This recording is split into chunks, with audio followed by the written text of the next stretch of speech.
Welcome back to 4K Kings. My name is Joaquin Phoenix, sitting in for Matt, and with me today, one of the most prestigious film actors of a generation, Kevin Dunn. It's great to be here, Joaquin. Thank you. Thank you for having me. Kevin, you're looking fine this evening. I really appreciate you stopping by to host this little intro to the spooky Halloween stream here at the 4K Kings. Well, it's an honor to be here, man. Ever since I acted on screen in Beethoven's Second, it was my dream to one day co-host the 4K Kings live stream. Well, we want to thank everybody for tuning in to this very spooky stream. I'm already spooked out. I'm very spooked out. I have no idea what's going on, but I'm here for the ride. Well, I'm here just tonight, just as a special appearance, because I'm here to talk about something very, very special. Oh, yeah? What's that, Joaquin? Kevin, I'm here to plug one. The 4K Kings promised that I could come here tonight on the spooky stream and plug one of my favorite films that I was ever in, featuring one of the best photos I've ever taken. It wasn't as good as Transformers. You might have me there. I do have you there. But I want to really highlight this release because I feel like really captured my essence better than any cover ever had. And I'm here tonight to say that this film is now out on 4K. Everyone should go to the store and pick it up. Is it I Heart Huckabees? You are the king of self-promotion, Kevin. I'll tell you what. I get it done. You getting it done? Get it done. You get it done?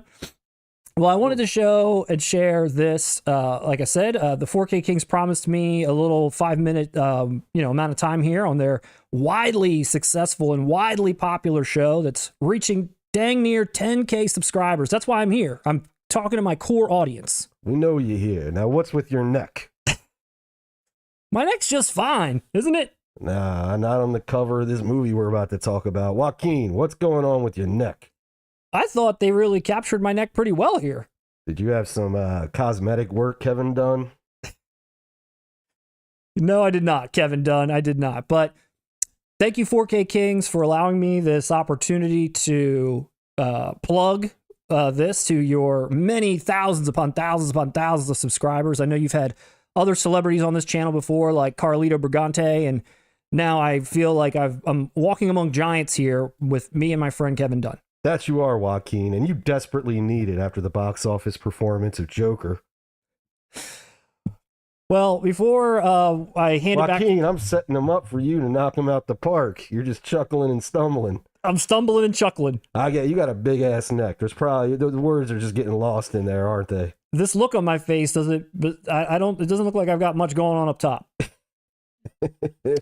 But before I go, I did just want to mention that I watch 4K Kings pretty regularly. I've seen all their episodes, all their live streams, and they have made fun of this cover on so many occasions, and I don't appreciate it. And I feel like this is some of my best work acting, some of my best portrait that's ever been taken of me. And I wanted to air that grievance before I left. You know, I agree with you, Joaquin. At first, I was making jokes, but it is not nice, nor is it productive for the 4K Kings to dismiss your work, your 4K cover, and your massive neck. That was also your cue. My cue? Well, thank you, 4K Kings, for allowing me to hang out. Lindsay, the producer, also, I wanted to give her a shout out in the booth. Lindsay, thank you for allowing me the opportunity to come on. I know you reached out to me on behalf of the 4K Kings. They can't be bothered. They're such big shots now. You reached out and said, hey, could you come on the stream? And here I am. So I want to thank you. It's great having you, Joaquin. We are so honored. Joaquin, honestly, it's incredible to meet you in person. I've been a fan for many years. I think I first saw you in the film To Die For. Do you remember starring in that? If you take a look at my face, I don't know that I remember much. Good point. You do seem rather dull. Well, I'll hand it back over to you, Russ, and you can take it away from here. I'll do that, Joaquin. Get the hell out of our studio, please. While Joaquin's getting out of our studio, we're going to go into our recent pickups. Was a light week, I'd say. Some heavy hitters, though. Obviously, Nightmare on Elm Street came out. Matt and I filmed a review. We're going to be debuting that, I believe, come Tuesday next week. You're going to want to check that one out. So I'm not going to go too hard on this one, Matt, but obviously I picked up Nightmare on Elm Street with the Warner Brothers case. I'm just going to display this Warner Brothers box because the review is going to speak for itself. And I know you picked this up as well, didn't you? Russ, I certainly did. Here it is. Thank you again, Joaquin, for keeping the seat warm for me. But yeah, dude, we got our collector's editions in the mail, like you said, in a nice, cozy Warner Brothers box, which kept it safe. And there's one spoiler about the review we shot. I will say, nothing against Warner Brothers. I knew this was going to happen, but New Line is the house that Freddy built. I will forever associate Nightmare on Elm Street with New Line Cinema. I wish they just found a way to throw that logo on there, but here are other thoughts. You're going to have to wait for the review. You're going to have to wait for that review. Did you pick up anything else other than this? I don't know if anybody else, what other releases everybody else out there got. If you got this, let us know what you think, or if you got the regular or the Steelbook, tell us what you thought. Yeah, I picked up 2 other things. You got them with you? Last time. What do you got? Man, of course You're a professional. This arrived just the other day, and that is David Fincher's Zodiac. Wow, okay. Zodiac. Now we're talking. You skipped this one. I didn't pick it up yet. Now, it's funny. I jumped on it. I was in the mindset of, hey, everything that gets a 4K release, I have to jump on because who knows what's going to get the treatment and what isn't. Right. But after Pulp Fiction, I'm questioning whether or not I should have picked this up. I feel like this is a title that is going to get the Pulp Fiction 4K treatment, meaning a better release is in the pipeline. I could envision it. What say you, Matt? I could too. I was kind of sad that it came out in just such an ordinary sort of way. I was hoping for Criterion. I was hoping for, like you said, a hard box kind of a situation. I don't know. But yeah, I mean, it's nice that we got it. I'm waiting for like maybe a Steelbook with, you know, like a cipher or whatever it was called on there. Yeah, I want Charles Fleischer on the cover. Mr. Roger Rabbit. Mr. Roger Rabbit. Hey, that's a connection to Nightmare on Elm Street as well. He's in that. He is. He's the dream, the sleep technician. Yeah, he's a sleep doctor. He's a sleep tech. I just got this in the mail today. I haven't even unwrapped it. The Late Night with the Devil from Second Sight. Love Second Sight. You watch this channel long enough, you know that we all love them. I'm sure a majority of you out there as well do. I don't know who picked this up or if you got yours yet, but it looks like it's going to be a real beauty. No, I know. I have mine ordered. It might have came today, and I arrived here before my mail arrived at my home. We're going to watch this actually tomorrow night on Halloween night, on All Hallows Eve. That's a good choice, dude. I know. We're Lindsay, the producer, and I are going to check this one out. That's right. I think, wasn't she angry with you because you went behind her back and watched it solo? She was angry, and now I'm going to try to right that wrong by providing it to her in crystal clear 4K clarity. Yeah. You ultimately did the right thing. That's the only way to watch it. What else you got? Well, my last pickup since the last time we met, Matt, I wanted to show this one to you because I know you're arguably a bigger fan of these films than I am, and you did not get this release. I know. But that is the Quartet of Torment, the Hellraiser series, well, Hellraiser 1 through 4 from Arrow. We didn't get this when it originally was just a UK release. Mm-hmm. And I justified it then because, as I said, I really like 1 and 2, but I'm not head over heels about this as I am with other horror franchises. But when it came to North America, I had to, man. This set is just beautiful, dude. Do you want to take a look at it, Matt? I want you to kind of peruse through it if you don't mind. I mean, as I know how much you love Hellraiser and Hellbound.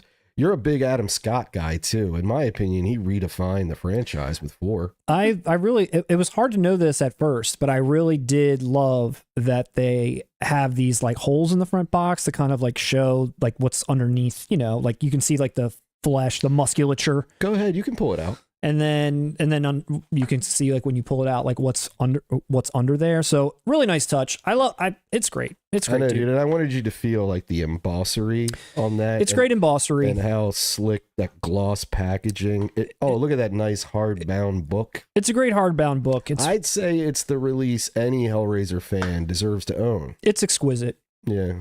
It's exquisite. So where's yours?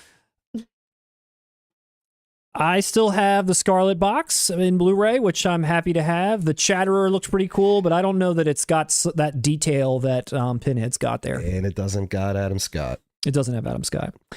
The last thing that I got in the mail, which I wanted to share, Russ, I very rarely get anything from Vinegar Syndrome or any of their like partner releases. Sometimes I'll take a look at. They're just kind of like the releases they have just aren't always in my like wheelhouse. Mm-hmm. But every once in a while, like a partner label will show up, like the Zombie Army, which I starred in, as you know. Well, you know the movie Blue Ruin and the movie Green Room? Yes. The guy that made those movies, I forget his name's I don't remember his name. Oh gosh, I just had it on the tip of my tongue, but I just lost it. Andrew Wingard. No, it's like blue. Oh man. I think it's like those were the only two. Jeremy Saulnier or Saulnier. I don't know if it's like French or whatever it is. But they put out, or not Vinegar Syndrome directly, but they had a partner label put out his very first film, which is called Murder Party, which I picked up because I saw prior to those other films to begin with. And it was, I forget why I even watched this. I found a online copy. I might even watch it on YouTube. I don't know. But it's basically like about a guy who's like bored alone at home at night. And he sees some like flyer about a party, and that it's like a costume party. And all of the people that are at this party put these flyers out. They're like an artist sort of troupe, and this art that they're doing this night is they're inviting someone to murder that person. So this guy that's showing up, who thinks he's really going to a real party, he's kind of like a loner, loser kind of a dude who seems just like, you know, like looking for a good time. He doesn't realize what he's getting himself into, but it's really, really funny.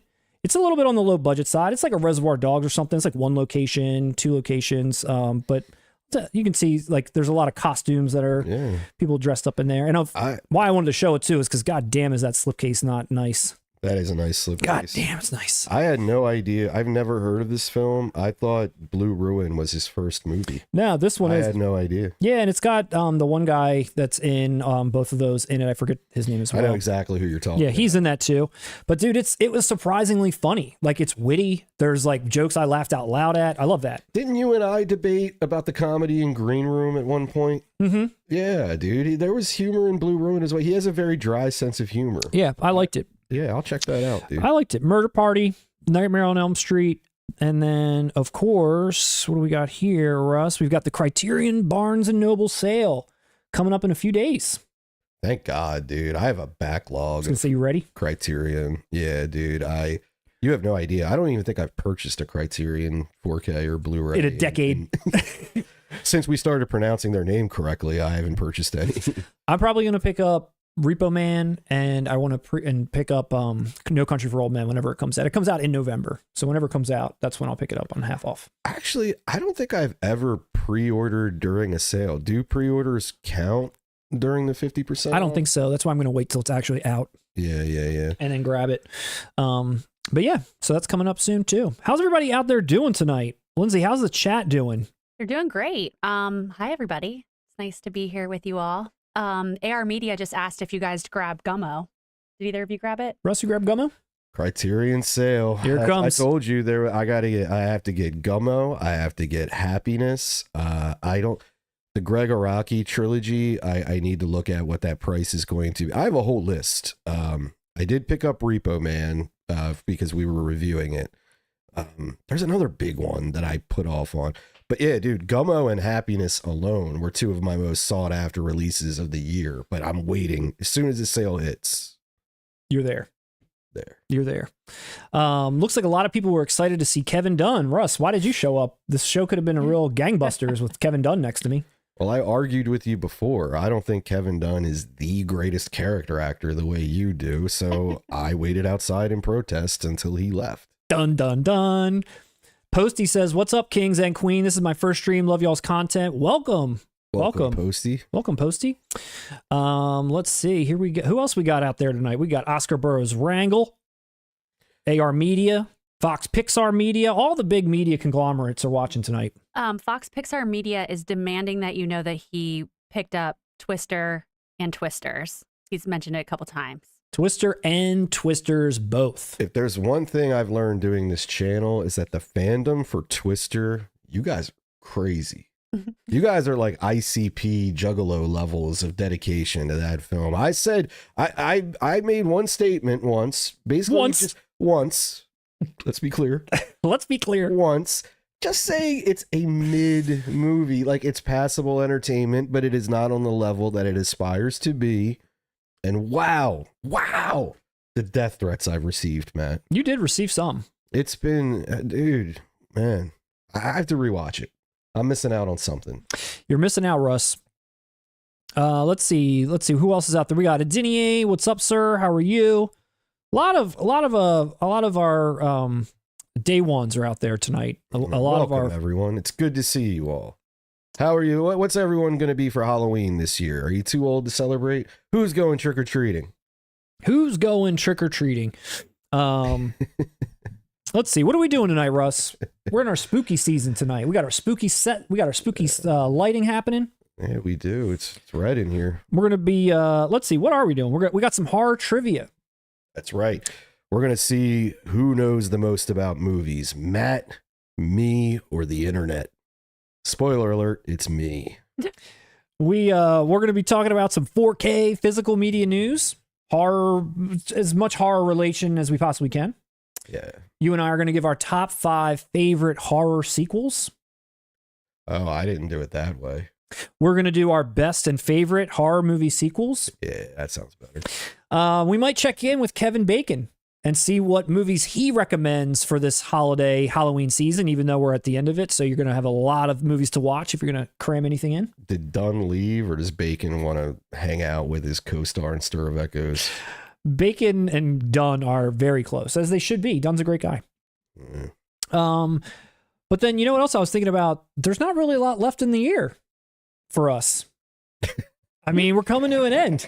It sounded so bleak. We hit a brick wall. We hit a brick wall. We're going to hit 10K and then blink out of existence. Now other than this stream, there's only 2 left. So 3 streams, including this one, left of the year. Time flies when you're having fun. Yeah, we only have 3 left. Let's see, what other videos we got coming out? Nightmare on Elm Street reviews coming out. Mm-hmm. We're going to have a Terminator review coming out. That's right.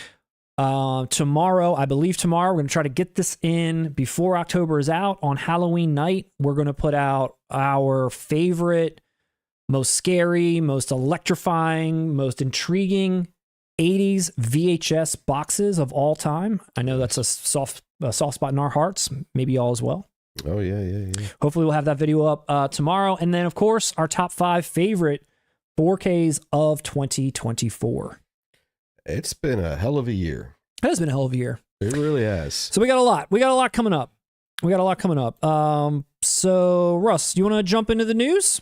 You want to jump into some horror news? Horror news. You want to jump into some horror news? Let's see. Oh, wait. I got 2 updates before the horror news. Oh, yeah? Oh, I guess this is technically horror. 7. Finally, we're starting to see some things creeping out about 7. Very recently, as of like this week, it started to leak out a little bit what the art's going to look like for the Steelbook. As you know, the box sets that not the box sets, but the big box editions that we pre-ordered all got canceled. Now we're waiting for either a Steelbook edition or a Digipack edition to come out. We've only seen art so far on the Steelbook. Have you seen this art, Russ? I have not. Have the people at home seen it? Let's take a look, Russ. This is what it looks like. That's it. It's not terrible. I don't hate it. You seem disappointed. I'm feeling a negative energy. It took me a second to, and I think I can speak for a lot of people, when I first saw this and I was like looking at it on my phone, it took me a second to figure out what I was looking at. I still don't know. I don't either. And then once I realized it's the scene where John Doe's pointing the gun at Brad Pitt in the rain when he's on the ground. Yeah. Once that clicked, I was like, okay, that is a really cool shot and a cool scene in that movie. Does that represent 7 to me? Not necessarily. What I kind of suspect they're doing, and this is maybe a stretch, is see how, and this is only, I'm not sure what the pixel rate of this image even is, but you see how crystal clear they're making that gun and rain look? Mhm. I feel like they might be trying to like show off a little bit of the expectation of what you might get in that 4K. It looks like really clear. They've had a lot of time to retool it. I know. So that could be a stretch. I could be way off base there, but that just looks like it's pretty in focus. Yeah, no, I like this. I like this. It's hard. That was the scene I was thinking. It was, yeah, when the like that chase sequence basically. Dude, I'd much rather had that. Let's be honest. That What's in the Box edition, that was egregious. It was. That was egregious. The Steelbook had the 7 logo with the cross on it. I thought that was good. But think about this. I can't think of another time where that's not part of the movie. The What's in the Box. That's a quote that became funny and famous like outside of the film itself. Yep. Do you know what I mean? Mm-hmm. That'd be like if Friday came out with the Bye Felicia edition, you know, like that's not indicative of the movie. Right. That's just a quote that happened to catch on years later. Right. And if I was Fincher or anybody who had, you know, ownership of this title, I would have wanted to shut that down too. That turns the whole movie into a joke. Mm-hmm. You know what I'm saying? So like, I feel like this is, like you said, it's very ominous. It's very impending doom. It's dark. It's gloomy. It's way more in line with what the film at least is aspiring to be, more than some jokey Weird Al edition, you know? Yeah, if you took all the text off of here and put like one of those explicit lyric sticker on there, this would be a hard album cover. Yeah, like it looks like a Tool album cover. It's awesome. No, this really, yeah, dude. I'll tell you this. This looks like a David Fincher film cover. It's a little blurry, not too, they don't really have too many HD images of all the box shots. You can kind of get a feel for what this is going to be when you open it up, what's on the inside and then what's on the outside. So again, this is the Steelbook. Still waiting to see what this digipack is going to be, but not horrible. You're right. I like it, actually. Like I said, this is the first time I've seen it. Even when you open it up, I like how it's not traditional. It's the exact opposite of the What's in the Box edition. This isn't jokey. This is treating the movie with class and dignity. I hear it. I like it. I don't mind it at all. I'm excited. You excited? Okay. Like I said, maybe it's just because I'm comparing it to what we almost got, and that was silly. Yeah, I hear you. No, I think this is a great. I think it took me a second for it to click, and like I said, it didn't bother me. But the more we're talking about it, and the more I'm like looking at it here, I don't mind this. Yeah. Imagine like Scarface, My Little Friend edition. You know what I mean? Yep. Like it was just kind of, yeah. Okay. It lacked tact. Lack tact. Well, I'm excited for this. I didn't pre-order this yet. I think this is up for pre-order in the UK at this moment. I don't think you can get this on Amazon yet. I could be wrong.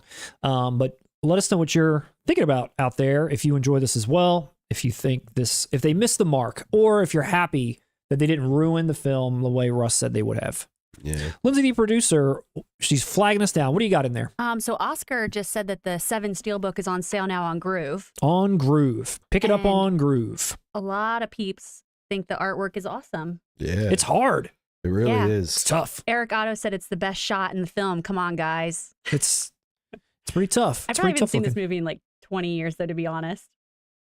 I don't remember the last time I saw it, but when did it come out? Because I feel like 95. It was like, This is one of those films, I'll admit, like this is one of those movies, I don't know if anybody else could agree with me, where Devil's Advocate is another one where have I sat down and watched 7 in its entirety more than, a couple times. Have I watched the last 20 minutes of 7? Yeah. Probably like 30 times. Like in my 20s, I'd be fucked up. Be like, I want to put on 7. And I'll just cut to the part where John Doe turns himself in, basically. Just watch that, yeah. Yeah, all right, well, you got yourself a pre-order on Groove. Tangent there. Great movie. I'm just saying it is, it was one of those jump to the end. I have a little thrill. tangent story about this movie, too. Who does? I do. You have a tangent story, too? What's your tangent story? Well, my grandpa took us to Blockbuster one night, us 3 kids and 1 of 3, and told us we could pick out anything. And my sister picked out 7. And it was like right after it came out. Like, what do you think? It was on like How old were tape you? at 96. Like, So I you was were like 8 or 9? 9 or 10. And we watched it, and I was like really upset And my mom, when she came to pick us up from being at our grandpa's house, was so pissed that he let us watch this movie. I don't think she ever forgave him for it.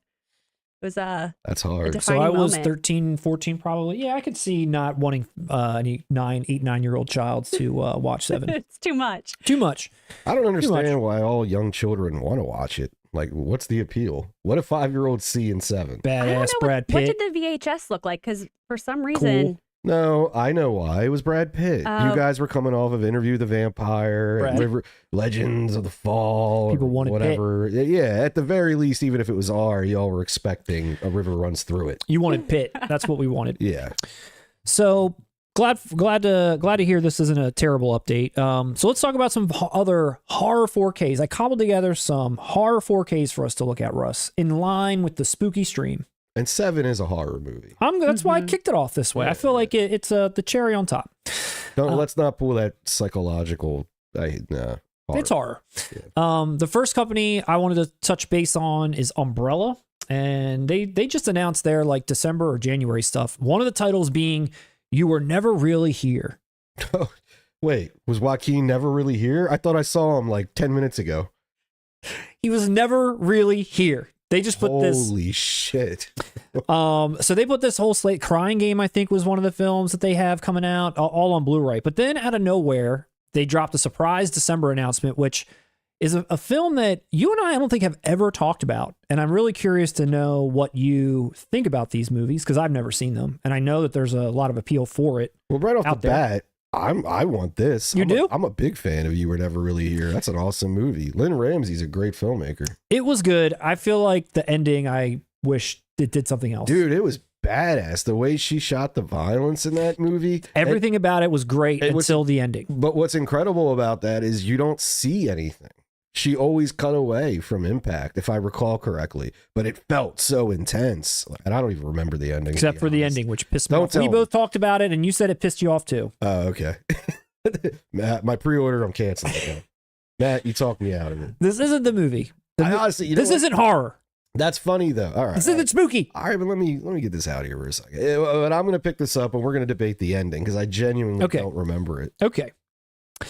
No, but Umbrella is putting out the Terrifier like complete series. So this has been out. The third movie just came out. They've slowly been coming out in 4K not that long ago. There's steelbooks and all this kind of stuff. And Umbrella has done a lot of Terrifier stuff. The studio, I believe, has done some. But this is a collection with all the films all at once, plus a lot of other stuff too. But you and me, I know you're a big horror fan. We've never talked about these. Do you care about these movies? Have you seen any of these? I saw the first one when it came out. It's funny because this is a title I feel like is, oh God, it definitely received the Evil Dead treatment of being released over and over and over and over and over again. Dude, I supported the first Blu-ray of it. Okay. Yeah, dude, when I saw this, I liked it. It didn't blow my mind. It kind of, and I've only seen the first one. It felt like a fun throwback. You know, it was violent. It was over the top. I actually liked the character was in a not a trilogy. It was like a short story, an anthology horror film called That's included here. All Hallows Eve. I have that too. Like I enjoyed that movie. Like I was kind of following this, and then I don't know. I think Terrifier 2, correct me if I'm wrong, was like 3 hours or something. It had a long runtime, and because of that runtime, I never sat down and watched it. And then Terrifier 3 happens, you know. But regardless, I remember I enjoy All Hallows Eve and the original one enough to where I wholly support this series. It's really impressive. Did you see what this just did? What Terrifier 3 just did? I saw a lot of the quotations from like critics and people that were in the audience, people that were like vomiting in audience and all that kind of I'm stuff. talking about box office. Oh yeah, sure. As far as like numbers, it's beating the second Joker movie, dude. Yeah, and this is indie.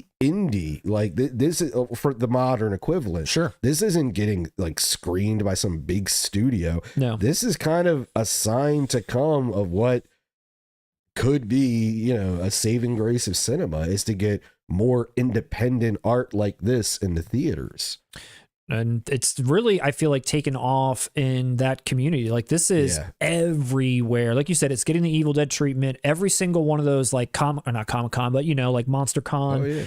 Every single one of those that I see in this area, Damien Leone, or the guy that plays Art the Clown, they're like at every single one. They've been embraced by this community that they clearly love. Dude, this community has been starving for something like this. There hasn't been a run of, I mean, Jesus Christ, in the 80s, you had Chucky, Freddy, Michael Myers, Jason Voorhees. I mean, we were even going to Leprechauns and stuff like that. And then the 90s hit drought. It was all the self-aware meta humor. Like, people love monsters. They love slashers. They love this stuff. And the fact that Damien Leone, the fact that he's stuck with it and he's building it. He's like, I'm not giving up on this. I'm creating this. He had a great design and look with Art the Clown. It's immediately iconic without even knowing anything. It's just, it's striking. It is. And I admire what they're doing. And honestly, I'm going to watch Terrifier 3. Actually, we should ask the chat. Can I just watch Terrifier 3 or do I have to see the second? There's a lot of continuity. Let's see what the chat says. Let me just give the stats on this really quick, then I'll pull the chat up. Let Russ know if he should continue with Terrifier 3 while skipping Terrifier 2. Let me know if I should watch them at all. So they're giving you all 3 films in 4K, plus that anthology one you mentioned, and a VHS, a 250-page book, art cards, posters, sunglasses, 3 slipcases, and a Lego-style brick set. Sunglasses, you say? Look, they're right there. They look like little Christmas trees. They're really like going all out with this. Now, there's a lot of variations to this. This is just like the ultimate bundle that comes with everything. Dude, they got T-shirts. They've got Art the Clown body pillow cases. And I mean, come on, doesn't this remind you, dude, you remember the late 80s? We were just talking about this. We just shot our Nightmare review. I mean, there was a 1-900 telephone hotline for Freddy Krueger. There was insane amount of merch back then. I love seeing this. I think this is great. They're doing it. Yeah. So if you like, even if, for instance, if I didn't see the first one, had I not seen any of them, I would be rooting for this even if I hated these movies. Yeah, no, it's pretty cool. So if you're a fan of this movie and you wanted to scoop all these up all at once in this most amazing collector's edition that Umbrella does, this is it. It's here. So let's see what the chat says, Russ. Let's see if the chat says you should just skip 2 and go right to 3. Let's see what they have to say to you. The only thorn in Umbrella's side, though, is I don't see this this franchise dying down. Let's see. If you're an ultimate box set kind of guy, I feel like Terrifier and Art the Clown is going to keep going. Josh W., I viscerally hate Terrifier. Fox Pixar Media wants to know why. Eric De Leon says, I love Terrifier. Brown Bunny, Terrifier 2 runtime, 138 minutes. It beat my ass in the theater. I remember exactly, dude. It was, that was what put me off to watching it. I remember I was going to sit down one day and I saw that runtime and I was like, oh shit, I don't have that right at the moment. And I ended up never going back. Oscar Burroughs Wrangle says Terrifier 2 was only 2 hours and 16 minutes. Don't be soft, Russ. Google's Trilo Day. I think the Art the Clown character is extremely cringy. Eric De Leon says you got to see 2 first. Art the Clown was, as many don't really maybe realize, that he was played by Kevin Dunn. Not my bag, says a few people. Matt, don't watch it. They're sick and not a good kind of sick. And honestly, it is. You're either going to have fun with that or you're not. I don't think you're really into... I don't think you're a diehard fan of what it's honoring, so I don't think you're... missing much. Yeah. I think you would walk away feeling completely neutral and just the same way I support this. I like what it's doing. Yeah. Not for me. That's what I feel like you'd be like. The Twisters double feature just came out on Blu-ray, says Fox Pixar Media. They don't want you to forget. I spotted the Terrifier, or Matt, Brown Bunny, Matt being literate. I don't know what that means, but yes, I can read this chat. All right. Well, that's it for Terrifier, Russ. That's it for Terrifier. On the Horror Spooky stream, do they got your sale on the body pillowcase? Yes. Next up, in a very topical release, coming from Synapse, which I still have yet to buy anything from Synapse, but they put some good stuff out. That's right, dude. Their Demons release was hot. Yeah, I went with their Phenomena. Well, they're also putting out Trick or Treat. Wait. Hey, that's the one I want. That took me a second. Not the one with the R? No, yeah, hold on, shit, because I thought, wait, didn't Arrow just put this out? What are you talking about? No, this is the Gene Simmons one, right? Just in time for Halloween, Russ. Oh my God, look at that, dude. The horror rock comedy starring Gene Simmons and Ozzy Osbourne. All right, listen, Matt, I am happy as can be. Don't get me wrong, dude. I am giddy as hell. But how do we live in a world where I'm getting Trick or Treat and Rumpelstiltskin and I still don't have House Party? You still don't have House Party. But listen, that's a minor gripe. Look at this. Synapse is bringing this back from the dead. This used to have a Lorimar Blu-ray or something, which like had 50 copies. And then don't forget this DVD masterpiece. That's the exact DVD I had, and I got it from a Walmart at 2 a.m. in the early 2000s. Look at and it. I'm telling you, a friend of mine and I, we bought this, and we were fucking wasted. And we put it on. Obviously. And we could not stop laughing. This movie was great. Highly recommend it. Oh, I never heard of it. You have two of the greatest thespians of all time on the cover, man. Is it better than Rock and Roll High School Forever? I will say, I don't think I've got the features listed here, but what I remember reading is, dude, this is coming like completely stacked with stuff. And like it's all Gene Simmons talking about it. It does have a retrospective documentary, some new small featurettes. Those covers here, let me go back to this. Each one of these, 2,222 copies of each one for a total of 6,666 copies. Oh, that's brilliant. And I need all three. All three. All three of them are fire. And Get a CD, Russ. A CD man. soundtrack. Oh, dude. I just saw in the chat, someone said, I bought the Twister soundtrack. Wrong. That's what you need. That's what you need. Does it really star those two, or is it like they're just in it? Honestly, I don't remember Ozzy in it at all. But but Gene Simmons was definitely in it. And he was a radio, and there's a history. I can't stand Kiss. And so every time Gene Simmons was on the screen, and he's like he is just pompous. You gotta do serious. It was great. And the story itself, it was like this outcast rock and roll kind of metal kid. And he's getting like bullied a lot in the movie. And I remember my friend and I, we kept joking the entire time, like, I'd bully this kid too. Like, those bullies are cooler than the main character. He's listening to Kiss and shit. Like, dude, it was so. It's a Kiss commercial. I probably pissed off a lot of people. I don't have anything against metal or anything like that, but like, it's one of those. It's funny. It's a so bad it's good movie. Look at this art card right here. Look at that guy like against the fence, like screaming. Like whoever this guy is on the cover, he's really getting it. He kind of looks like the trickster in that first one. Oh. So trick or treat, everybody. Trick or treat. Do we got a lot of action in the chat for trick or treat, Lindsay? Eric Otto says the cover rules.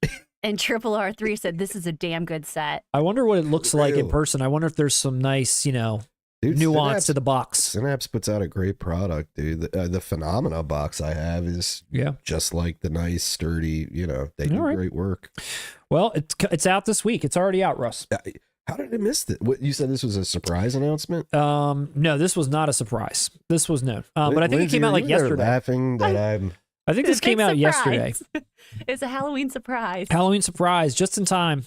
Nah, you know what they're doing? They're trying to trip people up who are ordering the Arrow one. Maybe. I mean, this and definitely I'm all is for not, it. It's definitely not that one. I'm all for it. That's the greatest mistake anybody will ever make. So Synapse Films, good on you for Trick or Treat. Here tonight on the Spooky Stream. That made my night, Matt. Next up, a 4K media book from Germany, Capelight Pictures, whom we love. Disorderlies? Not Disorderlies. A movie that's only been released in Blu-ray thus far, and a movie that we've talked about briefly, but I don't know at this point if you have or haven't seen it. I was interested in seeing this next movie, but I've seen it being very polarizing as far as a lot of people are into it, a lot of people are not, and that's In a Violent Nature. I haven't caught it yet, no. The Shudder, original, I think is where it was, or it came on Shudder, or that's where they had it at first, and that's, I think, who put it out on Blu-ray. Now this is Capelight Media, 4K media book for the first time. Like I said, I don't know if you heard the same things, but I heard this was like right down the middle. People really liked it, or it was the most boring, awful, except for like the end kill, which was cool. This whole movie was just a waste of my time, kind of a thing. Yeah, I heard the same thing. So did that kind of turn me off? Does anybody out there want to convince me otherwise? We actually had someone earlier on when you asked what everyone was watching when you did your, your sharing of what you guys recently got. Invader was here. He said he's been watching some new horror films this week. He watched Longlegs, In a In a Violent Nature and Oddity, and he highly recommended. Okay.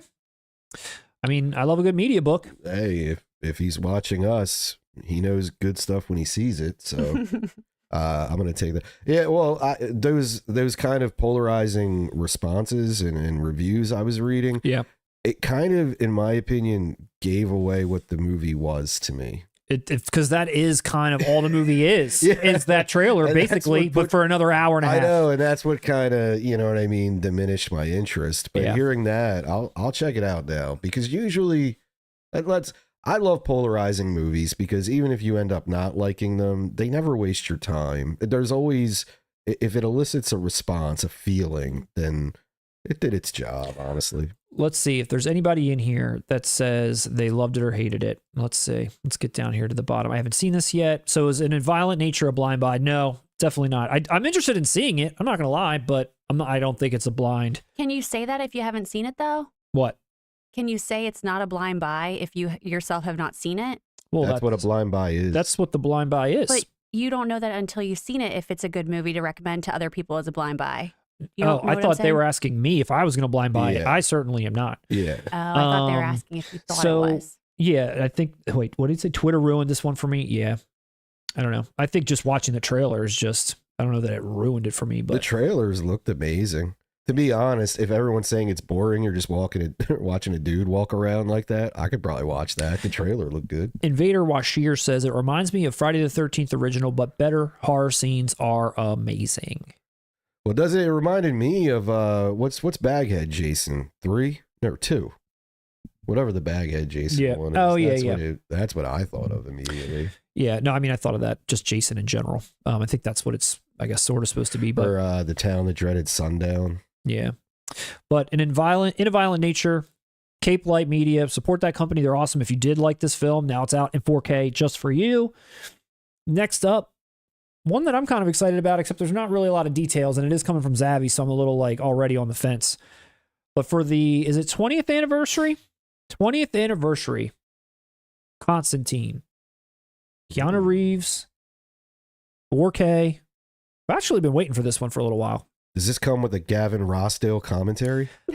I thought as soon as John Wick started becoming something, however long that is now at this point, 10 years maybe, I was like, okay, they're going to bring Constantine out in 4K next. Like that there's going to be a lot of these of his films that are going to start coming out in 4K now that there's this like resurgence, so to speak, of him. But now it never happened. But now here we are. Isn't it a DC character? Yes, it It's a is comic book book. related. Yeah. Well, if it is DC, I'm surprised they didn't slap that all over the cover there. Here's my DVD, 2-disc deluxe edition. I'm going to be honest. Has there ever been any other artwork for this movie? No, that's the only one you need. I've never seen alternative artwork for Constantine. It's always the same image of Keanu. That's all you needed. But I was pulling it out because there is like a little comic book in there. Oh, that's cool. See that? Deluxe edition, Russ. That's when they cared about DVDs. You know what would have sold you? It would have been an immediate purchase if it would have just been what it is right now, right? The artwork's the same. Yep. But it had a Surgeon General's warning, like a pack of cigarettes on it. That would have been clever. Constantine. Artwork TBC. To be confirmed. I don't know if there's a big audience for Constantine out there. It's definitely a movie that I really like. Do you like this movie? I don't know that we ever really talked about this either. I never watched this. You never watched it? No. No. I shouldn't have said it like that because there's probably a lot. Nothing. Oh, is that what you mean? Like there's some condescension in your voice? There was. And I'm Condensation? apologizing. I Dude, appreciate that. When this came out, it didn't get very good reviews. I already made a Gavin Rossdale joke. I mean, that's immediately, going to take me out of a movie. Us Constantine fans don't. Yeah, see, you can't even defend it. Keanu Reeves is great when he's cast like in the right role, which he consistently does. I don't know how this man has done it. I'm sure he's fine in it. Yeah, like I said, you can't muster a defense. I can't muster an offense. I don't know. I was just going to say that us Constantine fans don't forgive you for talking so much crap and being condensating to me. Constantining to you. Constantining to me. I'm sorry. Let's Sell me on it. What's great? Well, look at this cover. Are you kidding? This is what got me in there. His tie's blowing in the wind. Don't condescend to me, man. Fucking kill you. Fucking kill you, man. But obviously this is going to come with like art cards, a poster. I'm hoping the Steelbook is something interesting. I hope they just release a Steelbook by itself. I don't need a collector's edition for this, personally. I'm fine with just owning it. I'm ready. Yeah, I'm shocked. That's my question. I didn't, and you were alluding to this as well. Even if you're a fan of this film, I would have never guessed it would get this treatment. I guess they're banking on Keanu. They're banking. They have to be. They're banking for sure. I mean, Point Break would make more sense to get this than Constantine, in my opinion. This is coming out Christmas Day. Joy to the world. Joy to the world. I hope it ends up on my porch on Christmas morning when I wake up. Oh, it will, Matt. Santa Russell will make sure that 4K wish will become a reality. I hope there's some new features. I hope Keanu comes back to tell the world why Constantine is truly his masterpiece. He's such a nice guy. He probably will. He'll probably deliver it to you on Christmas Day. Lindsay, what's the vibe check on Constantine in the chat? We feeling it? Not feeling it? I want your check. Can you tell me what it's about? Is it good? Like you told. Yeah, he's like a demon hunter. Dude, all I know about this movie is Gavin Rossdale's in it. He smokes. Gavin Rossdale's in it for like 2 seconds. I don't remember him in it. I remember he's Tilda. in it for 2 seconds. Yeah, I Rachel Weisz is in it. The lead singer of Bush. I'm not going to take anything seriously with him in it. Rachel Weisz is his. There she is on the cover. You can kind of see her there. Where? Oh, she's in the back there in the white. She needs his help. Where? You got Tilda Swinton up in there. You got Peter Stormare up in there. You're not doing a good job. Yeah, of there's a lot of selling Peter this one. Stormare. His love. sidekick is who knows? Oh wait, isn't my man Shia? It's Shia LaBeouf. Yeah, yeah. That's his Right, sidekick baby who drives Shia. him around. Yeah. Jeez. I can't believe this movie's 20 years old and Shia LaBeouf is in it. Yeah, it's stacked, dude. This is a cool movie. There's some really cool visual effects. The story's pretty cool. I mean, I just thought it was different than what I was expecting because I saw this in the theater. I'm with you. I thought this was going to be some like Keanu Reeves action movie, which it kind of is and kind of isn't at the same time. It's just got a little bit more to it than what maybe it seems like on this really cool surface. Mm. None of your Sold. business. Yeah, So are you picking it up? not this. Oh, okay. I'm gonna wait for the more tame release because I do love this movie and I've been waiting for the 4K. I haven't checked this DVD out in a while. What if the price difference is only like say $15? Which one you going with? Well, if there's a card of Shia in it, maybe Gavin Rossdale. Gavin Rossdale. What if this came with 16 stone? Then you got my money. Last on the horror roundup, Ross, is a movie we just watched together for the very first time, and it's not like been officially widely announced for physical media. There's been some rumors here and there, like in all the other markets. Nothing really too much in the US yet, but there's a Blu-ray announcement in December, pretty much in like France and Germany and Italy and all the Amazons, other than the US for some reason, of The Substance. Ooh. And The Substance is was put out by Mubi, and they've been putting out physical media releases of all their films that they've kind of put together. So they're the one that's putting this out too. Now, all of these announcements have been Blu-ray, except for a 4K media book that was just announced from Mubi themselves, but it's coming out July 2025. Now, I'm sure the US and all these other markets will get a 4K of this. Germany is just the first to kind of jump out there, as they are known to do with their 4K media books. They are prolific in the market. Late Night with the Devil, they did it with that, didn't they? They did. So there's been a ton of buzz for this movie. There's no way this isn't going to get released like to death in all types of different ways. And the style of the movie, yeah. The whole they're going to try and get this to the Cronenberg audience, get this to the horror market, yeah. who really is a big part of the collecting community. Yeah. Who saw The Substance out there? Let us know what you thought. Russ, what did you think? We watched this for our Halloween movie night. Yeah. I highly enjoyed it. I liked it more than I thought I was going to going into it. Mm-hmm. What did you think? I did. I mean, we watched a few trailers. I kind of knew going into it that they probably were really going to be trying to push the envelope, and a few reviews that I had read pretty much confirmed that. What I was the most surprised by was when we were getting ready to put it on, I was looking at what the runtime was, and it said that it's 2 hours and like 23 minutes or something, which is much longer than I was expecting for A, the type of movie that it is, and B, what on its face appeared to be kind of maybe independent. I don't want to say low budget, but it appeared just to be more of an independent film. But the budget that it had, it really did a lot with. And all of the creature, or not creature, but all the effects, all the gore, all the blood, all the body horror stuff looked great. No, I agree. If you have a runtime like that, it better be Terrifier 2. And nah, dude, I enjoyed it. I didn't really read too much into this movie or about this movie. When you said you were reading that it was pushing the envelope, I don't even know what that means in 2024. So I really had zero expectation. I'll tell you this, if as someone who is a big fan of David Cronenberg, this is fantastic and did it well. I haven't felt that way seeing creature effects since Cronenberg, since I thought of it. It reminded me some bit of From Beyond, or Jesus, even kind of Eraserhead in a way. I wasn't expecting it to go full tilt.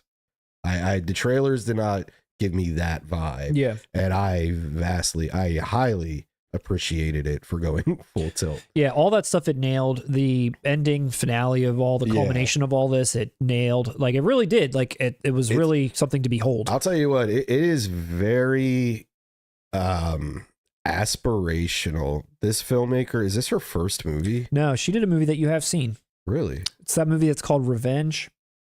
Oh shit, that wasn't that bad either. I liked it. Yeah, it wasn't bad. I thought it was cool. This, and the reason why I thought was this her first movie, there's a lot, like you said, it's excessive. It's a bit excessive, but it's the good kind of excessive, where you're a fresh filmmaker. You're excited. You feel the vibrancy and the energy in it. Yeah. I'd love to see. Yeah, shit. Revenge was like I said, that was pretty good too. Made me want to go back and rewatch that. Yeah. I want to keep my eye on her. Yeah. Shit. I didn't know that. No, you're right. And I texted you after that. The runtime was the only thing that it makes it more of an experience. It makes it more, like you said, like there's a lot of indulgences that are going on, but if you're into that and excited by it, then you're kind of along for the ride with all those things. Had they made this a 90, 100-minute movie, it probably would have hit much different than what this ultimately did. But yeah, dude, it was awesome. And I do like the fact that it was very true to Demi Moore's life. True to Demi Moore's life. True to, like you said, that body horror genre. Yeah. They definitely did their homework. They definitely were doing a lot of homages to things, but also doing something new for themselves. I like that they introduced that to I would say a new audience too. This is not just speaking to our demographic and our age. I think this reached a younger demographic too, and it might then open up their minds to say, what other movies are there like this? Because the younger demographic might not know Cronenberg stuff, might not know certain things the way that we do. And maybe people will be inspired to go back and see other movies like this, because there really isn't anything like this in the current landscape. Sure. And I'll flip it for the people who are more old school diehards, don't like newer movies, but they love The Fly, they love Videodrome. I would say give this one a chance, because I was shocked at how much it adheres to those body horror films, that style. I was expecting it was gonna tribute it, dance around it a little. Yeah, like be a soft version of it, in 2024. But nah, this by the end of this movie, by the last like half hour, just like The Fly. I mean, it's like this feels like it could have been in the 80s. Everything's wet. Yes, it's very, very well done. Very wet. Like I said, if you're hesitant about this one, because I wasn't even, I wanted to see it, but I wasn't going out of my way. Pleasantly surprised, man. And I'll tell you what, I don't know if this is the 4K I'll be picking up, but when the right edition comes around, probably in North America where we are, I'm definitely copping it. And this will be the movie to watch in 4K. Oh yeah. To get to see some of these scenes, to see the maximum wetness. Yeah. That's what you're definitely going to need. Performances were great. Demi Moore, I feel like, really put it all out there. She was excellent in it. Margaret Qualley, I feel like she's going to get a ton of work after this, if she wasn't already kind of getting scooped up into the mainstream a little bit. She hit it big, man. She's in Happy Gilmore too. Is she? Sadly, yeah. Okay. That's a shame. Even Dennis Quaid pops up for, a brief but effective performance. I really like how gross they make a lot of elements of this film, especially when it comes to close-ups. And whenever he's on screen, they're really trying to maximize how gross he looks because he's a gross character. So everything is like super tight on his mouth when he's talking and eating food, and it's coming out. It's just awful. And it's just perfect for who he's portraying. And everybody's a gross character in it. And that's what's interesting. Like even showing, like you said, the gross eating that he does, or the insane like invasion of personal space that characters do. I mean, Demi Moore is not a good character either. No. Neither is her doppelganger. I mean, that's obvious from the trailer. Sure. That's what I like about it, is it really was not, it was going hard on everyone. No one was free from I don't know. I went off on a little tangent there. I lost my train of thought. Basically, I'm trying. Great movie. Good movie. Solid movie. Solid. No, definitely solid. Well, let's see what the chat's thinking here. Let's take a look and see. Did anybody out there watch The Substance? Like it? Not like it? Let's see. Is it worth a blind buy from Dan Joker? Dan?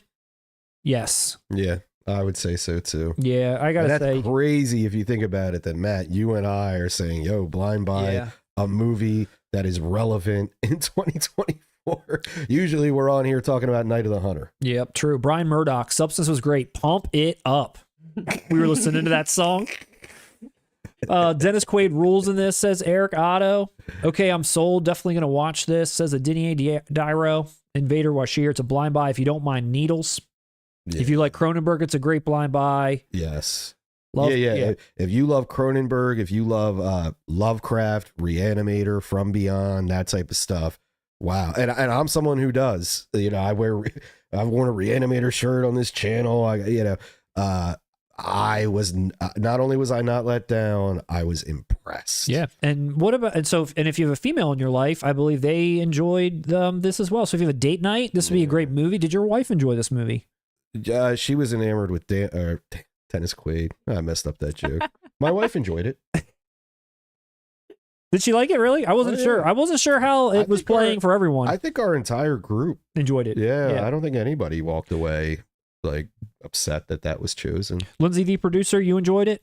Yeah, I enjoyed it immensely. And also I think looking at movies too in terms of just like as like a, the industry as a business, like I think what they did with not giving too much away at all, but just giving you enough where you're interested, I think is so smart. Because I think for so long we were seeing trailers there, it's like just every single detail of the movie is in the freaking trailer. Like we're a bunch of idiots. And I love that this like kept so much under the hood. They definitely kept a good amount. They definitely kept a good amount under wraps, but let you know too, like you're going to get something, but you just don't know how far it's going to go. And if you're used to modern movies, like you said, Russ, you probably weren't expecting it to go to the place it went. You're expecting it to be softer. Softer. I expected it to go where it went. I just wasn't expecting it to be presented in the way that I like. Right. Honestly. Maximum wetness. That is true. Maximum wetness. Tell Russ From Beyond is coming out this month in the UK on a special numbered edition on 4K, says Invader Washir. Yeah, I saw that. I have what edition did I got? I think I have Vinegar Syndrome's 4K of it, but yeah, I saw that cover where it's got Crampton on it, in the black leather. Yeah. Okay. All right. Yeah, dude, From Beyond's awesome. It's not quite Reanimator good. Reanimator is that's the standard. That's the gold achievement. That's the gold achievement. That's not even a saying. But From Beyond is really good. Okay. All right. So we got more physical media news. We've got some Kevin Bacon horror movie recommendations. We got some movie trivia or horror movie trivia. Where should we go next, Russ? You drive this ship. I drive the ship. Tell me where you'd like. Say it again. Let's do movie trivia. You want to do some movie? You want to stop and do some trivia? Let's stop and do some trivia. Here's some trivia. All right, here's how this is going to work. Russ, here's how this is going to work. I'm going to ask you a horror movie question, and we're going to see who gets it first, you or the audience at home. Okay. And I'll allow you to pick the category. Well, they're working with a lag, so I'm going to whoop their ass. You are, and no one's going to get this. Okay. They've got commercial breaks. They're screwed. Ah, that's true, yeah. Names, places, villains, sequels, release dates, and there's like a slight general one. I'll take foods that start with the letter Q. Potables? Yes. How about How names? Names. Let's start with names. Let's All do right. names. You all ready at home? Here we go. This is horror movie trivia. Let's see who can get it first. Russ or the people at home? Russ, what was the name of the boat in Jaws? Shit. I don't know. What was the name of the boat in Jaws? People at home, Russ is stumped. Let's see him thinking. Come on, the wheels are turning. You're going hard on me. He knows. He knows. I actually saw Jaws for the first time. Like There it 5 is, years Brian ago. Murdoch, the orca. The SS Minnow. The SS Minnow, the orca. Here it is, Oscar Burroughs All coming right, in. hold on. Matt's coming out to play. Okay. I told you this wasn't going to be like entry level. I know you're good. I know, but that's actually kind of entry level. You know, Jaws is a weak spot for me. I don't think I knew that. Okay. Okay. What is the name? Again, this is names, And these are category names. fictional names too. Oh God, I'm terrible with it. Oh. What is the name of Ash's girlfriend in Evil Dead and Evil Dead 2? Oh my God. Little Goody Two Shoes? No. No. What is her name? Oh my God. Ash's girlfriend's name in Evil Dead 2. I thought you were Linda! Charlie 85. Russ was like, I thought you were going to throw me some easy ones. I know Ellen Sandweiss's name. I know the real name. The real names. Okay. All right, keep going. All right. Okay, here we go. Here's a Nightmare on Elm Street question. All right, this one's Name. This one's in the bag. What was Freddy Krueger's serial killer name before he died? What do you mean? Like, as a serial killer in this lore of Nightmare on Elm Street, before like the the parents Springtown. before the parents killed him, what was his name? Oh God. What was the name of his? Man, we're going into a different fucking category after this. I clearly have a block. It's Springtown, Ohio. It's a location and a name, isn't it? It's so close, Russ. Let's see. Does the chat got it? Not yet, Russ. You still got time. Freddy Krueger's serial killer name. I'll give you the first parter. Slasher something. Springtown Slasher? Springton? You're so close. What do it's Ohio. I'll give you 5 more seconds and I'll tell you. Springfield, The Simpsons, Sympatical. Springfield Slasher.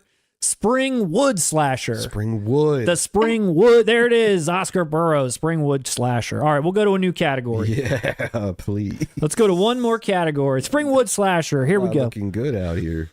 All right, Russ.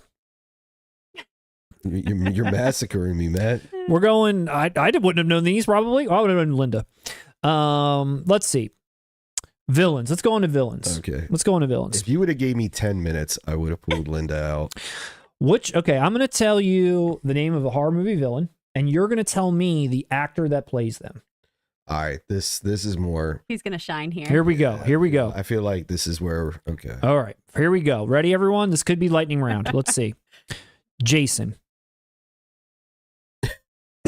On the spot. Like what? Oh, no. Well, hold on. There's more. Kane Hodder. Yes. There you Boom. go. But there we go. But he All right. wasn't. Most well-known Okay, one. Here we that's go. what I'm All right, well, you saying. said the name. All right, All right. We got it. We got it. Okay. All right. Almost a technicality. Russ is gonna Almost flip the got him on a table over. technicality. Matt Damon. All right. Here we go. Chucky. Brad Dourif. Pinhead. Oh. You have the box set. You rubbed it in my face. Doug. Doug. Yep. Come on. I'm going to say Doug Lyman. That's Doug what Lyman. Doug Bradley. Eric Otto. Eric Otto gets in there. All right. Leatherface. Gunnar Hansen. Michael Myers. The original one? Yes, hit Was it a Dick Warlock? Or wasn't he was one of them, I believe. Maybe the most well-known one then. Is there a well-known Michael Myers? This name I recognized. Dick Warlock. Nick Castle. Nick Castle. Van Damme comes in with the Nick Castle. Leprechaun. Warwick Davis. There we go. All right, we got through one. That was it. Oh, okay. That was okay. Let's We're keep good. it running. Keep Keep it running. Okay. Attention. I gotta go. When I get on a roll, it's All right. It's, Name the film This is going to be quick. This is going to be easy. We'll get some of our ego back here on this one. Name the film that these villains star in. So I'm going to tell you the villain. You're going to tell me the movie they're from. Okay. Tall Man. Phantasm. Pazuzu. Exorcist. Art the Clown. Terrifier. The Trickster. Brain Scan. The Creeper.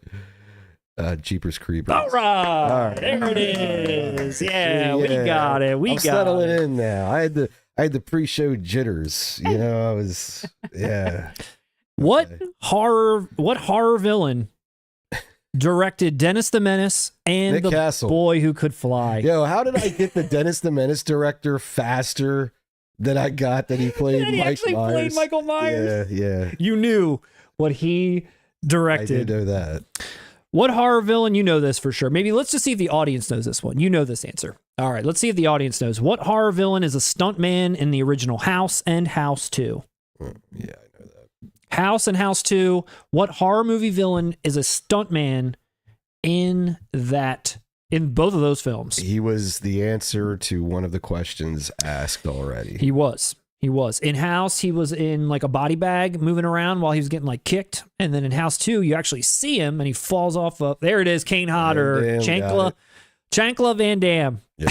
Chancla Van Damme. I suck at this, says Brown Bunny. All right, let's go. Let's see. Let's I do. went in confident. All right, we did names and we did villains. Let's do general and then we'll move on. And then we'll come back to do more trivia. Next live stream, I'm going to bring some trivia to you. We're going to reverse this. What was the first horror film nominated for an Academy Award? In general? Yes, ever. Exorcist? Yes, The Exorcist. Okay. Great job. Best Picture would have been... Wait, did Exorcist not? Okay, keep going. What was the first horror film to win Best Picture? Silence of the Lambs. Silence of the Lambs. All right. Well done. You're doing great. What actor played Buffalo Bill in Silence of the Lambs? Ted Levine. All right. Now we're good. That was a quick one. Monk. Monk, he's in that? Yeah, he's the main character. What actor plays the son of Gina Davis and Jeff Goldblum in The Fly 2? Eric Stoltz. Yes. Great I job. like The All Fly right. too. In 1984, Russ, the PG-13 rating was created due to two films, Indiana Jones and what other film? Well, it's Temple of Doom specifically and Gremlins. We got it. You're faster than the chat. Look, the chat gave up because now you're like lightning. See, these are He's on fire. Names I don't like. Proper names, fictional proper names. I'm like Michael Scott in The Office. Okay. I'll say the gist of them, but I won't get it right. We'll come back to places, sequels, and release dates. Okay. We'll come back to that. Ah, man, right as soon as I got my We'll come back. Yeah, as soon as you got your stride, we're going to have to come back. All right, Russ, let's get back to the news now that you've sort of embarrassed, but then completely redeemed yourself at the end. I feel like, I feel like there was some redemption there. You did great. Thank you, man. You did great. All right, let's see. Let's move on here with the news. Let's bring it up. The next thing we're talking about is Arrow. They just put out their announcements not that long ago. I think it was like last Friday. And the couple of big announcements here from them. Number one is Inglorious Bastards, Russ, out January. This is their January slate. January 14th, 4K Ultra HD, US, UK, Canada. Previously, do you remember the release we covered of this a long time ago? I have it. Did you get that one? The Brad Pitt one. Yeah, I didn't know you got that. No. Yeah, here's what's funny about it. I picked it up a couple months ago. The price dropped on it. No wonder. And now I understand why. But No I picked wonder. that up. Yeah. So this was the complete edition, but basically Zavi put out the one on the right as a standalone, the one on the left as a standalone, or you could buy them all bundled up in this big box. I have the one on the right. So this was crazy because we covered this when we first started, and people were saying that Arrow was going to put out Inglorious Bastards before this was even announced because there were Inglorious Bastards cards showing up in people's, titles that they were getting. I remember that. So people were like, oh shit, Arrow's going to put this out. Then Zavi did this, and this was right around the time when Zavi bought up Arrow. So me and you were like, oh, this just must be it then. I guess that's a wrap on that. Zavi's going to put this out, not Arrow. But now they're back again with their own, version, which is this, which I kind of like this box. I'm not going to lie. I think it looks kind of cool. It kind of in a similar fashion too to almost what they did with Carlito's Way. where Zavi did their own Carlito's Way, and then Arrow did their own Carlito's Way with some extra stuff on it. And I thank them for it. Every day. Thank you, guys. Do it again. Please. We need more Carlito's Way releases, please. Please bring the Carlito's Way back. So I will say that previously Inglourious Bastards transfer on those other ones wasn't universally praised. I don't know what you thought. I didn't pick it up. But I remember hearing some people that were a little mixed on it. So when this came out, people were wondering, oh, is this getting some new transfer, new whatever? Because it doesn't exactly say in the press release. Someone in some Reddit forum, which, by the way, love Reddit, love y'all out there. Thanks for all the love that we see all the time out there in a lot of these subreddits and 4K Blu-ray and DVD collection and all these other ones that we pop into from time to time. Always a lot of good people out there. But someone in one of those forum or in one of those subreddits had, I guess, sent Arrow an email directly asking them point blank, like, is this a new transfer or not? And they came back and were like, no, it's not. It's basically the one that you got before, which was a 2K upscale. It wasn't even like a 4K transfer. I say yes, so I can sit this release out. So you can sit it out. Already had the other one. Yeah, so they confirmed directly it is the same as it was before. So if you hadn't gotten it before, this doesn't look bad. I mean, I think this looks really nice. Here's what it looks like on the inside. Poster. You're getting a beer mat. You're getting a strudel recipe card. How about that? Strudel recipe. I need one. I heard it's pretty good. But that's out there. New packaging, poster, art cards, booklet, beer mat, strudel recipe card, some new interviews, visual essay to go along with all the archival stuff. So you're getting a couple of new features. Overall, it's a solid package. Is it worth the pickup? I mean, we've spoken about Tarantino a lot. We've got some videos about our rankings of his films and all this kind of stuff. And I think you and I, correct me if I'm wrong, are right on the same page in saying this is our like right above Death Proof on the list of Tarantino. I believe so. It's like when we're talking about in the list of order from 1 to 9, Death Proof being 9, this one's number 8.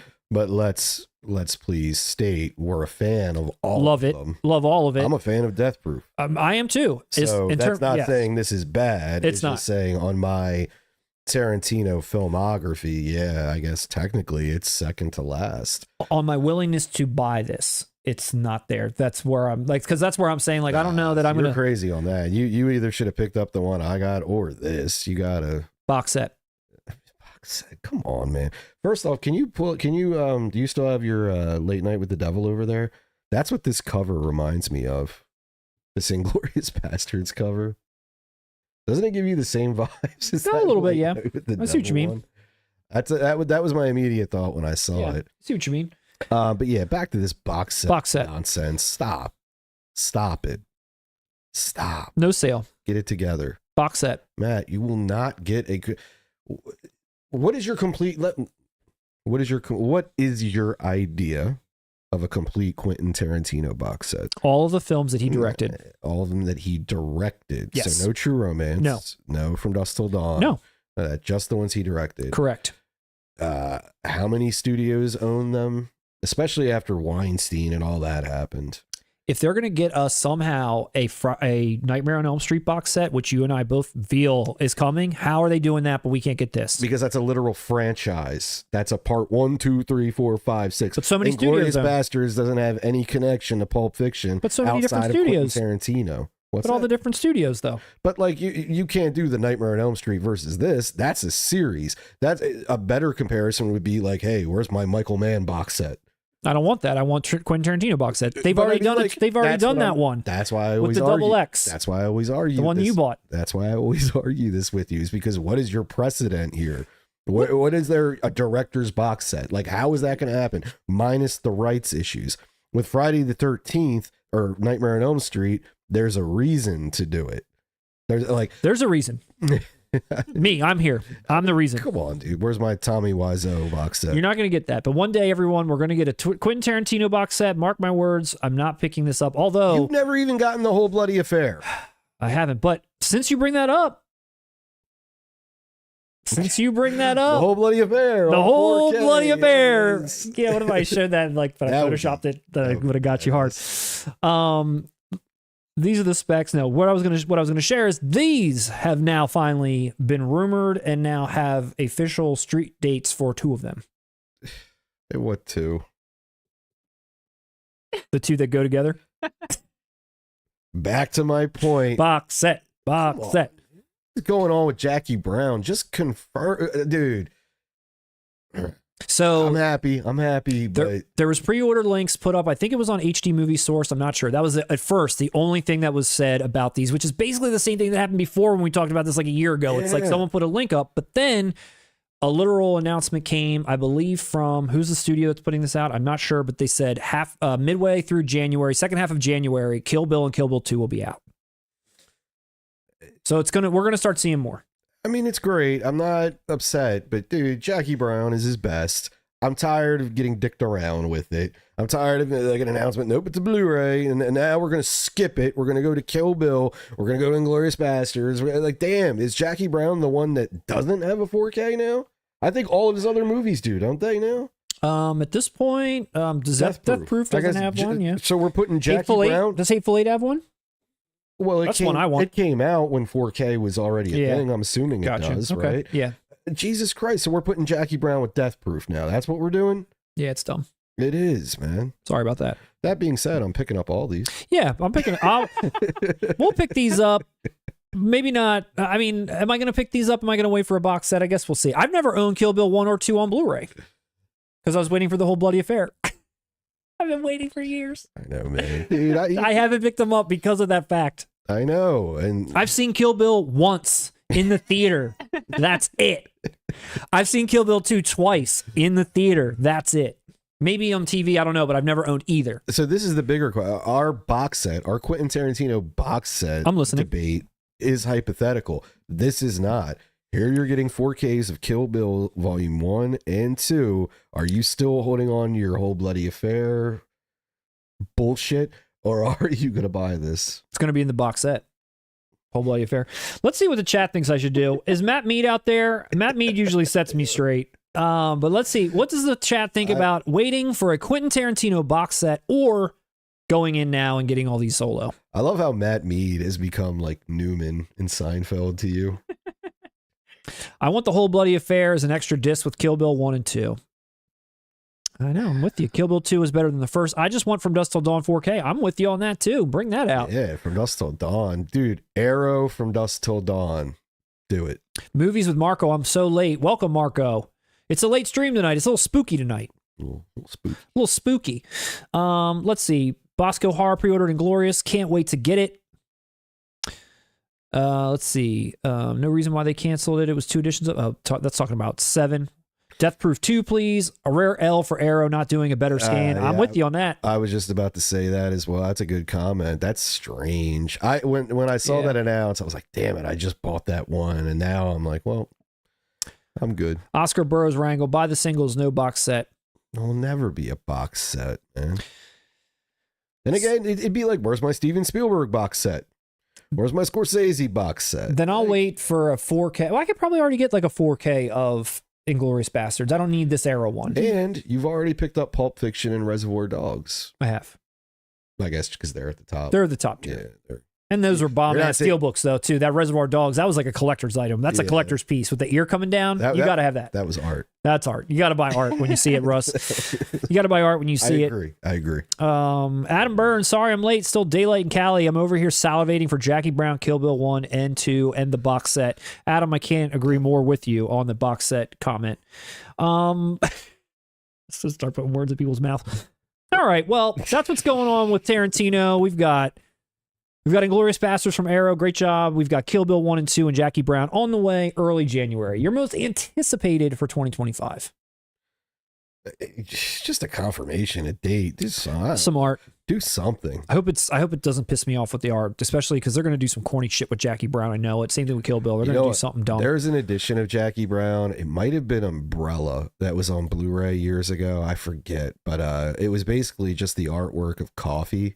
Yeah, but it was the characters of Jackie Brown. It was so sick. I if they did something like that, that would be incredible. That would be incredible.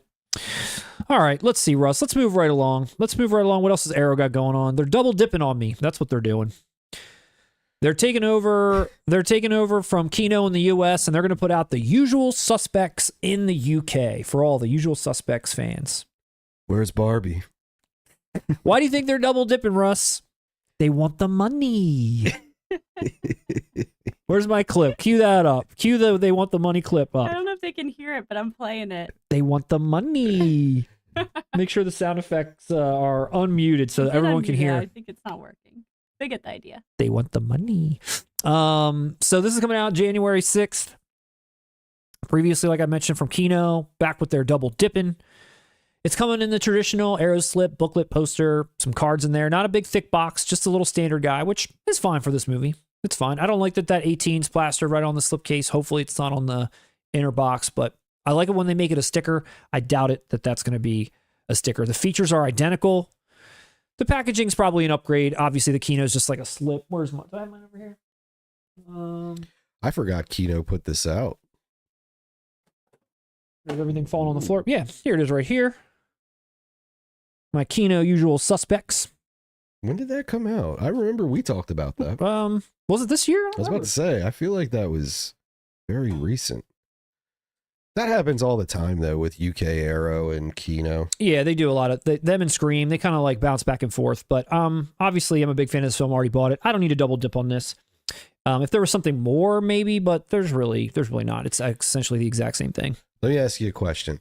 If Kevin Spacey's public, persona didn't go to hell, and if the director wasn't questionable, do you think this would have received like the box, a sturdy box? I don't know. Or do you think because of their reputations, this film has sort of gone down in status over the years? I think they just wouldn't have done it if they felt that way. I think this matches what they're doing, or what this movie is. I think this is fine. I feel like this movie was regarded higher years ago than it is today, because I was never a huge fan of it. And I just remember this movie, always people championing this so hard. Yeah. And I don't feel like it's as revered anymore. Okay. Well, Arrow thinks so they're putting it out for all of us UK fans. It still is, and it's a good movie. But what I'm saying is, I just don't think, I think its luster worn off. And I'm guessing Spacey and you think that's why? Singer, I don't know, but maybe I'm wrong. Back in the 90s where there were still great stories. Now there's no more great stories. That could be it too. Where's Barbie? The other movie that Arrow had actually been teasing for a little while also came in this this slate, and that's The Cell with Jennifer Lopez, Vince Vaughn, and Vincent D'Onofrio, coming out January 21st. It's been teased for a long time, as well as Tarsem Singh's other film, The Fall, which we talked about last week or 2 weeks ago. Stunning visual feast. J-Lo's never looked better, but it's coming again. Kind of a similar thing as what The Usual Suspects is. Booklet and a poster, but no art cards here. But I don't know. This is a movie I saw in the theater, and I'm really having a hard time remembering how much I did or did not, how much I liked it or if I didn't. I'm intrigued to rewatch this. I don't know if it's enough to like actually try to pick this up, but I really wouldn't mind checking this out again. I remember just being like really visually in awe of what was going on. I just can't remember if I clicked with the story. You never saw it? No, I did. Same as you. I saw it in the theater one time. What do you recall liking it or not? Miscasting the movie. Of all of them, all people involved? It's a Tarsem Singh. This guy was coming off The Fall, which I've never seen. But The Fall was after this, I think. Oh, it was? This was, yeah. Well, what did he do before? Whatever. I think this was his first thing. He had to do something to put him on the map to get this project and this visual stuff. This couldn't have been his debut. Let me look. But regardless, nothing about this movie screams what Jennifer Lopez or Vince Vaughn are.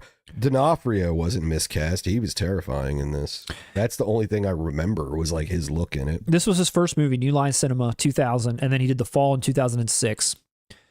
Oh, okay. I'm wrong. So, much like Halloween trivia, you're wrong about The Cell.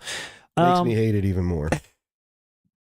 You know what I'm saying? No, like, I'm with you. Even when did this come out? 99, 2000? 2000. 2000. Yeah. The writing was on the wall with who Jennifer Lopez was at this point. Nobody was looking at her like some aspiring actress from Selena or Out of Sight.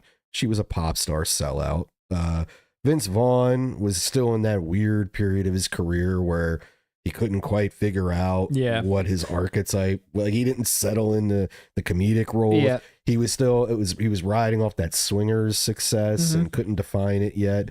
once it was defined, it is nothing like this movie. No, it's not. Once the So- Anchorman hit, he became that guy. This is Yes. definitely his more serious, whatever. Old school. Yeah, Yeah. true. I think maybe Jennifer Lopez just had the look that he wanted because, again, this is all very visual. Like, I think he had like a picture in mind of probably how everyone should look, what the actor should look like, and maybe it's just she just had the look. I don't know, but I'm excited. I would be interested to see this again. I honestly would. I would be interested to check this out again.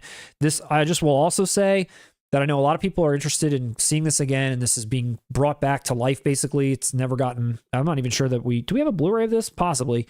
But look at all the stuff that's on here. That is A cool. ton of brand new commentaries, a lot of interviews. Tar Sim's back on here. I hope that we get some stuff like this for the fall as well. That would be really awesome. And it's a visual film. It is. It's exactly that type of release that would excite people on 4K. Yeah, so I don't know what the chat's thoughts are on the cell, but I'd be interested in checking it out again. I'm with you. I'd be open to rewatching it, but I'm in no fast fury to do so. No.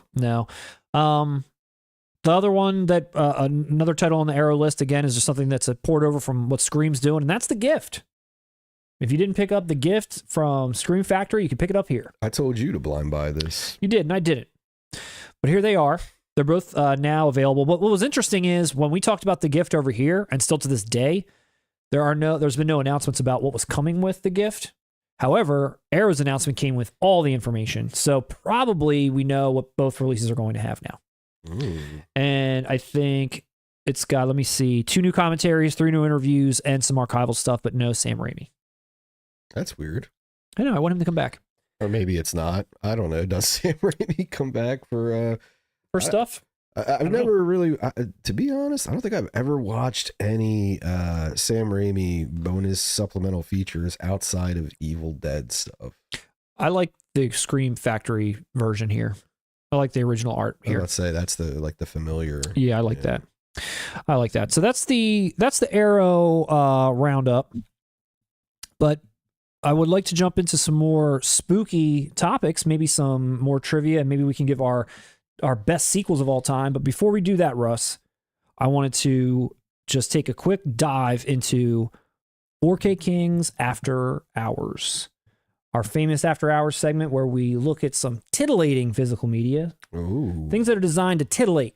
All right. And no better time like this than That's right. it's damn near 1 a.m. in the UK for everyone that's still watching. Oh, yeah. Hope you're ready to get titillated.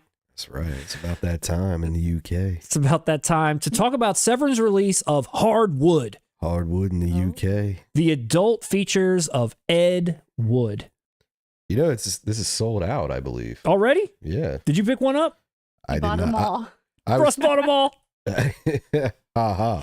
I was joke's on you. I did. I did not, dude. I'm too busy pre-ordering Rumpelstiltskin and Trick or Treat. This is coming out December 3rd, just in time for Christmas. 4 adult films: Necromania, The Only House in Town, The Young Marrieds, and Shotgun Wedding. Which one did you watch with your family growing up? This is what Severn has to say. This is a little bit of an abridged version because they have a huge paragraph, but this is the stuff that made me laugh. It says, near the end of his career, Ed Wood earned his booze funds by writing and directing these lurid adult features. Basically, this was for beer money. He made these films just for that. You do what you got to do, man. Now restored and uncut from the ultimate source elements for the first time ever. So we've got Necromania in both the hard and soft versions. It's a tale of weird love shot in 2 days by Ed while wearing a pink baby doll outfit. That's how they describe this film being made. Ed Wood wore a pink baby doll outfit while he shot this film for 2 days. You never saw Tim Burton's movie, right? No, I never saw Ed Wood. Because that's not that shocking. It's not? No, he dressed in drag even when he shot like other movies. I would love to watch that movie just to know, like, this is how this movie was made. Yeah. No, the Tim Burton Ed Wood movie doesn't go into this portion of his career. But the whole like cross-dressing shit and where that's a well-known thing. I wish they would have gone into this. The Only House in Town is a softcore saga of nonsensical dialogue and orgiastic depravity. Sounds good. The Young Marrieds, Wood's bizarre final film, which was thought to be lost, presented in hard and its never-before-seen soft versions. You know, Inside Out 2 gets accused of stealing a lot from that one. Bonus film included is the Hicksploitation rarity Shotgun Wedding. That one holds a special place in my heart. 7 hours of features, including commentaries, interviews, plus 9 vintage sex loops, and much more. What is a vintage sex loop? I want to say it's probably anywhere between maybe a 5 to 20 second, almost like a GIF, if you will, that just repeats, and it's probably like low frame rate, just some like little sex thing. You put in like a Viewmaster. Matt knows a lot about this. They consulted me. Okay. So Ed Wood, hardwood, adult features of Ed Wood while wearing a pink baby doll outfit. Lastly, Russ, before we dive into the remainder of the spooky stream, I would be remiss if I did not provide yet another update. Supernatural shockers? So if you recall, Russ, we covered Supernatural Shockers a little while back, and I was so excited and ecstatic to talk about this because I was like, what is this box set? And so many people were excited to tell me about it too, because it's like, hey, this is a category 3 or something, level softcore. Oh, yeah. Did they announce Asian some films. Loops? Are there going to be loops now? No loops. Oh. No loops. But then the following stream, I let you know that Imprint, was it Imprint? No, it wasn't Imprint. It was 88 Films. 88 Films was getting their hands on the Erotic Ghost Trilogy, which is part of Supernatural Shockers. There was like 3 other films in there too, including Erotic Ghost Story 1, 2, and 3. Mm-hmm. But 88 Films was just giving you that trilogy in this box set here. Would you be surprised to know, Russ, that yet again, another Erotic Ghost Stories trilogy is coming out, this time from Imprint Asia, with not this sort of cartoony, sort of strange art, but this is making this look like this is class. Yeah. This looks like the American equivalent, like 90s Jade and, I don't know, what a Sliver. What are some other ones? It's real classy. Yeah. And I like this box top. It's kind of got this like angular sort of, it like probably pops open where you can kind of see all the films inside. And you have that one lady that's on the Supernatural Shockers right here front and center. So you know that this is what you're getting. Man. Which one you picking up, Russ? I don't know, dude. I'm leaning towards Supernatural Shockers, honestly. This one, the Erotic Ghost Story trilogy, the Imprint one, I don't know. I'm overwhelmed going into that one. I don't think I'm on that level yet of, erotic film. I need to start here. This looks more my speed. More bang for your buck. You get way more erotic films than just the Ghost Story. Yeah, way more. You get like 3 more. This is the one I want. So as an amateur who's not as familiar with this genre, you're right. I should start here. You go with the last one. If anyone that knows me out there doesn't know what to get me for Christmas, we're right here. Supernatural Shockers, not these other ones that are just erotic ghost stories. I want erotic ghost stories, but I want some of the other, what was it like? There was like a Robotrix or something. I need that too. No, we're going to make our own movie called Robotrix. The people demanded this update. Robot prostitutes. They demanded it. Written and directed by the 4K Kings. All right, Russ. Now that the physical media news is over, let's kick our feet back and just enjoy the rest of this spooky stream with some good-natured debate and conversation on more trivia that you don't know and our favorite horror sequels. That sounds swell. I put mine in a top 5. I wish you'd have done the same. Why? You always do that. For one, that's so hard. I don't even have a favorite movie. Am I going to do a top 5? Well, you're wrong. You should have a favorite movie. And listen, the way I look at it, whenever I make these lists, they're all contenders for a top 5. I can't settle on anything. All right, well, I'm going to kick it off because I have it in a top 5. Hold on, let me see. Let me just get my little You playlist choose. right here. You have my list. You feel what you think my top 5 Here's is. what we'll do, because this is kind of what we do sometimes anyway, is we will... Where's my playlist at? Sorry, 1 second. There it is. I'll start in my order, bottom 5 on up to 1, and you match me. You match what you think it should be. I hope I remember what 5 I chose.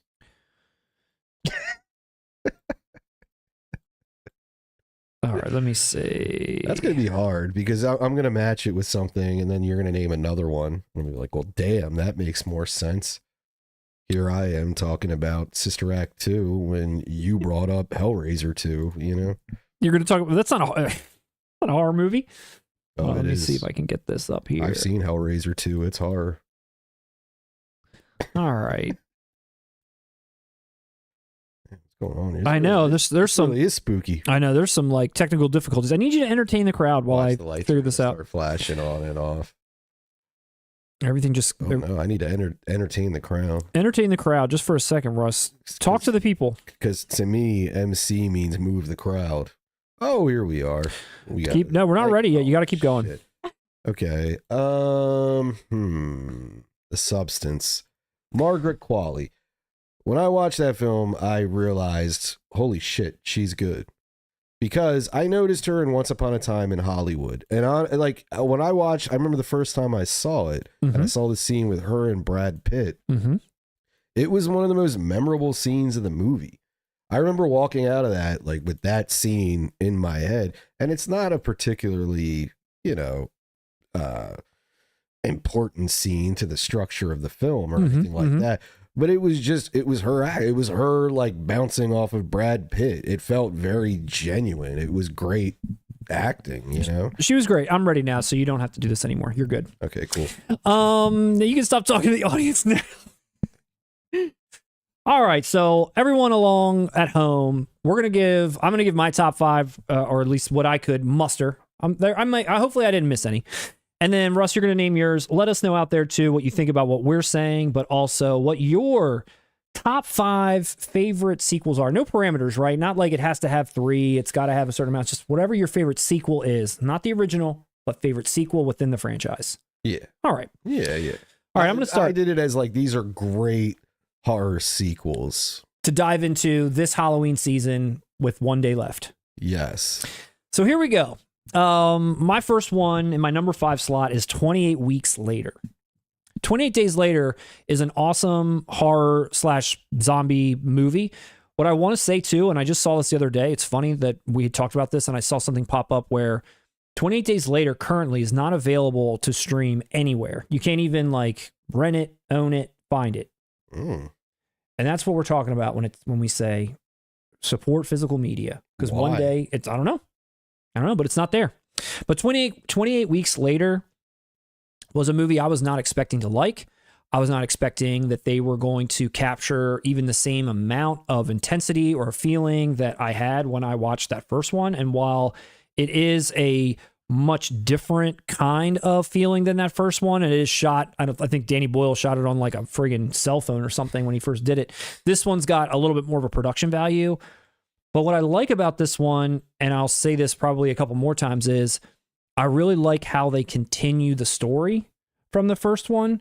They do the story justice. They continue upon ideas that were sort of kind of mildly brought up in the first one and expand upon them in an interesting and cool way. The new actors that are involved in this film are on point. There is a lot of very memorable, intense scenes, including the opening, which is a crazy, intense opening. Robert Carlyle, badass in this film. But it takes a lot of interesting turns, and I really appreciated this film. And now I think they're actually making another couple more. I feel like they were making like a 28 Years Later, but now it's going to be like a trilogy or something. So I'll probably hate those. But 28 Weeks Later, awesome sequel. Will Begbie be returning? Don't think so, based on how 28 Weeks Later ends. All right, Matt. Well, coming in at number 5 for me. Yeah, hit me with it. I think this is a perfect companion piece at 28 Weeks Later. I'm going to say Poltergeist 3. Okay. Wow. I'll go there if you want. That's what I thought you were going to say, but we'll go Poltergeist 3. You pick for me. No, go. Poltergeist 3. Here it is. Wow, man. Favorite sequel. You've talked about Poltergeist 3 a lot on this channel. I have. I am a unabashed. I'm a bashed fan of this film. Bashed. Man. I'm bashed on it. I've always maintained if you gave this film a different title, the reception would be positive. It does not feel like Poltergeist at all, with the exception of Heather O'Rourke and Zelda. But I think it was wise for them to get away from the suburbs, a different setting. There was always something about Nancy Allen being in this as a kid, Lara Flynn Boyle being in it, like actors that I knew the names of that made this feel more legitimate to me than I think it was. Tom Skerritt.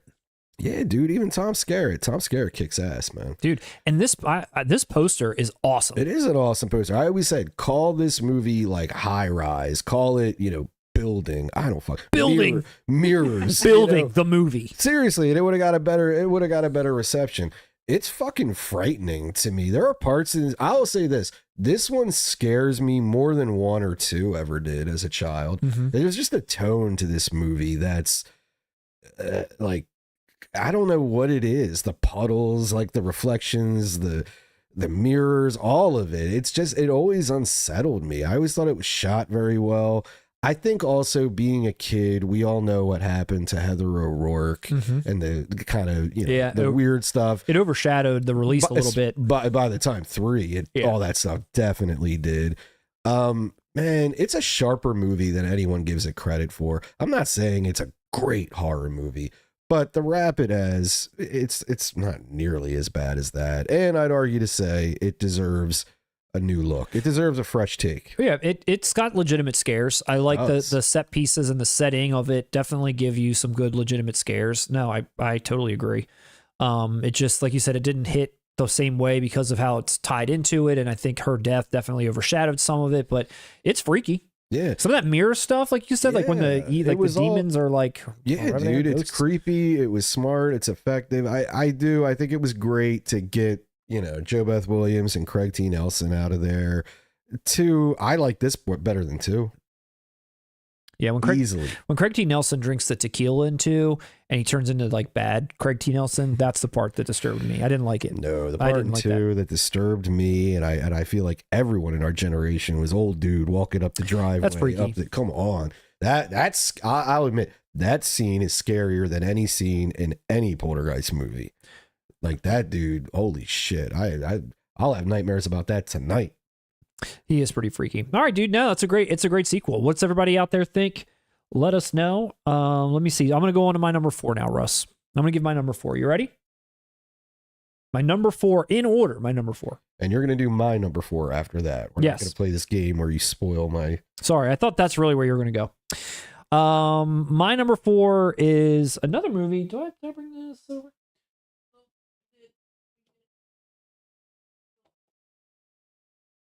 Russ, entertain the crowd. I had to do enough of that. Better do enough.